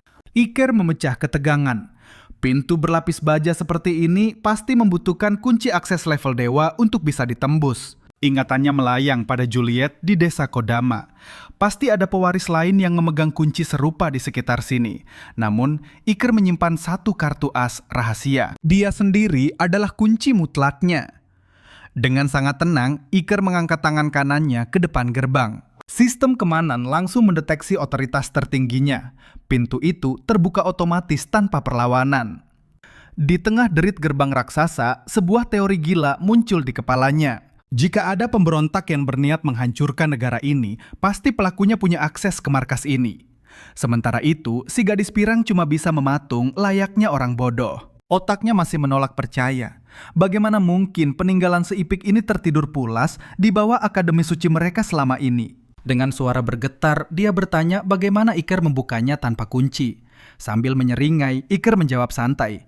Manusia kuno itu memiliki hak istimewa. Tembok keraguan Milia mulai runtuh. Tanpa banyak tanya, dia mengekor Iker menembus kegelapan laboratorium. Tapi apa yang menanti mereka di dalam sungguh mengerikan. Puluhan monster koruptor ganas terkurung dalam sangkar baja. Anehnya, monster-monster pembawa maut itu terdiam 1000 bahasa. Tak ada amukan sedikit pun. Iker teringat monster tawanan para bandit sebelumnya. Kasusnya persis. Mereka berubah tenang layaknya mayat hidup sampai belenggunya dilepas. Tapi bukan hal itu yang memancing insting bahayanya. Bagaimana caranya menyelundupkan monster-monster raksasa ini ke bawah tanah tanpa ketahuan siapapun? Milia membuang napas berat. Teori gila kakaknya soal akademi ini ternyata benar. Dia lalu menyarankan taktik penyergapan. Mereka harus sembunyi dan menjebak sang dalang. Sang pelaku pasti akan kembali. Namun Iker menolak mentah-mentah ide pasif itu. Daripada sembunyi, mereka harus menyegel akademi sekarang juga dan membantai para monster ini. Milia bersikeras, garis miring, dalang sialan ini tidak boleh lolos begitu saja. Tapi Iker menatapnya tajam. Nyawa para murid adalah prioritas utama. Jika monster-monster gila itu lepas, seluruh akademi akan berubah menjadi lautan darah. Menyebut nama kakaknya, garis miring pertahanan Milia runtuh, garis miring dia akhirnya mengangguk setuju dengan rencana itu. Sang tokoh utama mendecak pelan. Ada firasat buruk yang menggerogoti pikirannya. Dan insting bertarungnya tidak pernah meleset sekalipun. Dia menyuruh gadis itu naik. Cari kakaknya dan aktifkan mode darurat akademi. Sementara dirinya akan menggali lebih dalam, menguliti rahasia gelap laboratorium ini. Setelah memastikan Milia pergi, garis miring Iker melangkah masuk ke dalam kegelapan. Matanya memindai setiap sudut fasilitas bawah tanah, berburu petunjuk sekecil apapun. Sementara itu di permukaan, suasananya sungguh berbeda. Terdengar tawa meremehkan, mengejek si tikus kurus yang baru saja dibantai oleh tutor baru. Dasar keras kepala, garis miring pria itu tetap mengumpat Iker sebagai sampah rendahan, garis miring menyalahkan sang tutor atas hancurnya harga diri yang dia miliki. Tak lama, sang direktur wanita menghampiri Tuan Gonzalo. Dia membentak si tikus kurus agar berhenti bertingkah gila. Tatapan nyeri para murid sudah mulai terasa mengganggu. Benar-benar penghinaan telak di depan umum. Tapi ketegangan belum usai. Kasakusuk mulai terdengar. Tuan Rodolfo menghilang tanpa jejak sejak pagi tadi. Kepala direktur sudah mau pecah. Hilangnya si pria gemuk itu membuat firasatnya memburuk. Tepat saat dia menengadah, awan hitam pekat mulai menyelimuti langit akademi. Kebingungan melanda pikirannya. Apa yang sebenarnya terjadi? Di saat yang bersamaan, Milia berlari menembus lorong menuju permukaan. Namun sialnya, tepat saat mendobrak pintu keluar, langkahnya terhenti. Tuan Rodolfo, si babi gemuk yang hilang itu, berdiri tepat di hadapannya. Wajah pria itu menyeringai iblis, niat membunuh memancar jelas dari sorot matanya. Sementara itu, layar kembali beralih ke kedalaman laboratorium. Iker menatap tajam portal merah darah di depannya. Benda itu berdenyut layaknya jantung yang hidup. Mungkinkah benda gila ini adalah mahakarya ciptaan Kagura? Sejurus kemudian matanya membelalak. Sebuah penemuan krusial. Kubus pesan peninggalan Kagura tergeletak manis di samping injektor mesin nano. Harapannya, benda ini bisa membongkar semua teka-teki gila ini. Klik, tanpa basa-basi dia menyalakannya.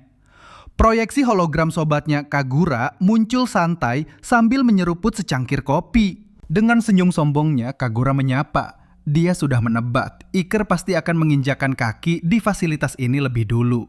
Alasan yang sangat logis, garis miring karena laboratorium inilah yang paling dekat garis miring dengan titik kebangkitannya dari tidur panjang. Sang dokter gila mulai menjelaskan. Dia menciptakan alat mistis yang tak pernah bisa diwujudkan umat manusia, bahkan sejak ratusan juta tahun lalu. Dan hebatnya, secuil kekuatan dewa dari alat itu telah disegel ke dalam injektor khusus untuk Iker. Kagura malah sibuk memuji kejeniusannya sendiri, garis miring, sebelum akhirnya membongkar satu kebenaran mutlak yang mengejutkan. Perangkat legendaris itu ternyata adalah sebuah mesin teleportasi massal. Sialan, Iker sampai merinding, tak menyangka temannya bisa menciptakan anomali semacam ini. Kepingan puzzle akhirnya menyatu, garis miring. Benang merahnya mulai terlihat jelas. Pria suku itu pernah bilang, ribuan monster penjajah muncul tiba-tiba di seluruh kota. Sinyal bahaya meraung di kepala Iker. Keparat yang menguasai mesin ini pasti adalah dalang di balik semua kekacauan ini. Bukti nyatanya ada di depan mata. Kebun binatang penuh monster buas sengaja disekap di dalam sel-sel bawah tanah ini. Namun tunggu dulu, ada yang ganjil dari rekaman si ilmuwan.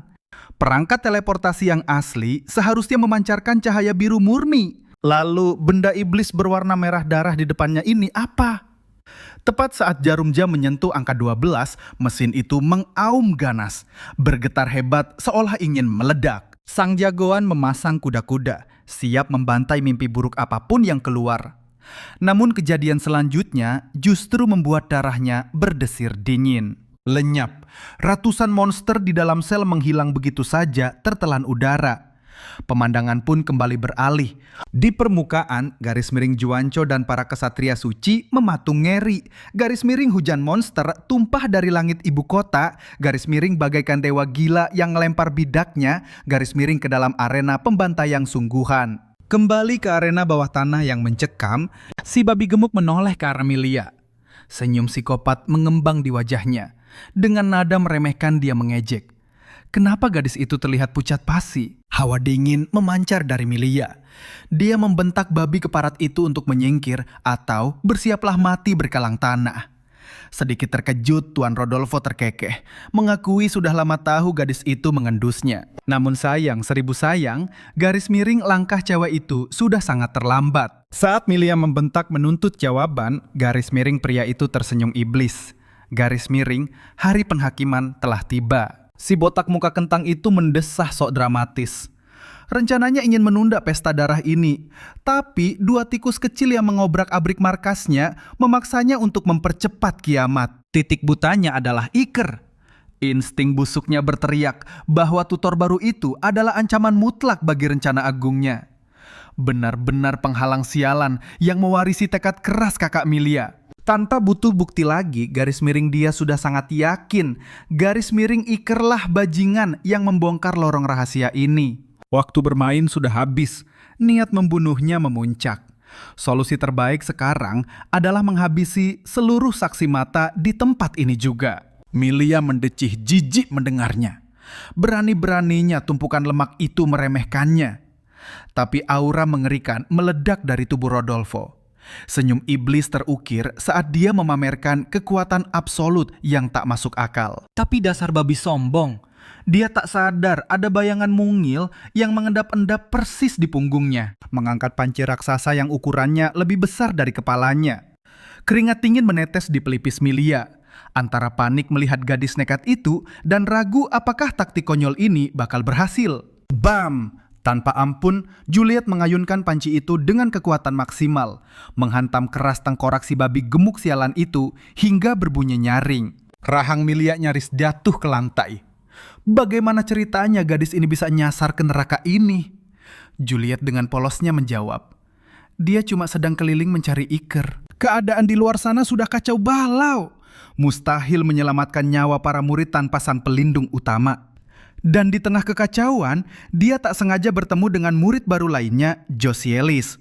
Cewek itu ngasih tahu kalau gurunya baru aja masuk gudang. Anak baru ini bahkan agak merasa bersalah karena udah berani mukul pingsan gurunya sendiri. Tapi Juliet ngeyel, cowok mesum itu emang pantas dihajar habis-habisan. Lagian, si guru nggak lihat wajah mereka. Kalau ada masalah, mereka tinggal lempar kesalahan ke Tuan Putri Pirang itu. Tepat saat itu, Iker akhirnya muncul di puncak tangga. Dengan panik dia nanya ada apa, tapi malah melihat si babi gemuk terkapar tak berdaya di lantai, miripin bowling yang tumbang. Juliet langsung membuyarkan lamunannya, memberitahu kalau kota luar udah hancur lebur. Iker sama sekali nggak kaget, dia udah nebak kemana para monster dari lab itu bakal dilepaskan. Wajah Milia langsung pucat, pasti menyadari kenyataan pahit itu. Tanpa basa-basi, mereka bertiga langsung tancap gas. Lautan api melahap kota. Setengah ibu kota udah rata dengan tanah. Warga lari kocar-kacir penuh ketakutan, sementara neraka dunia benar-benar pecah di sekeliling mereka. Di antara monster-monster itu ada satu yang paling mencolok. Monster raksasa bertentakel yang bentuknya lebih menyeramkan dari ibu mertua galak manapun. Melihat kampung halamannya hancur begini, bikin Amelia mati kutu. Di sisi lain, rasa bersalah atas kegagalan ini benar-benar menusuk dada Iker. Dia nyesel banget. Seandainya aja alat sialan itu udah dia hancurkan dari awal. Suara Juliet kembali menyadarkannya. Cewek itu menunjuk monster tentakel raksasa yang lagi ngumpulin energi serangan mematikan dan targetnya tepat mengarah ke istana kerajaan. Bertekad menebus kesalahannya, Iker langsung menyuntikkan serum pemberian Kagura. Begitu aktif, dia langsung mendapatkan kekuatan teleportasi level dasar. Ilmuwan gila itu pernah bilang, energi mesin nano ini cuma cukup dipakai satu kali dalam 24 jam. Lagian, batas jangkauan jurus ini seharusnya cuma jarak pendek dan harus terlihat langsung oleh mata penggunanya. Tapi itu kan buat orang biasa, dan Iker jelas bukan manusia normal. Monster kayak dia bisa teleportasi sejauh apapun selama matanya masih bisa melihat. Tanpa ragu sedetik pun, tubuhnya lenyap dan langsung muncul menghadang jalur tembakan laser mematikan itu tepat sebelum menghancurkan istana. Oke geng, sampai sini dulu chapter kita hari ini. Semoga kalian enjoy sama cerita gila ini. Makasih banget udah nonton sampai habis. Jangan lupa pencet tombol like, komen, dan subscribe biar gue makin semangat lanjutinnya. Buat yang masih kurang dan pengen asupan konten lagi, tonton 2 video di layar yang pastinya belum kalian tonton ini.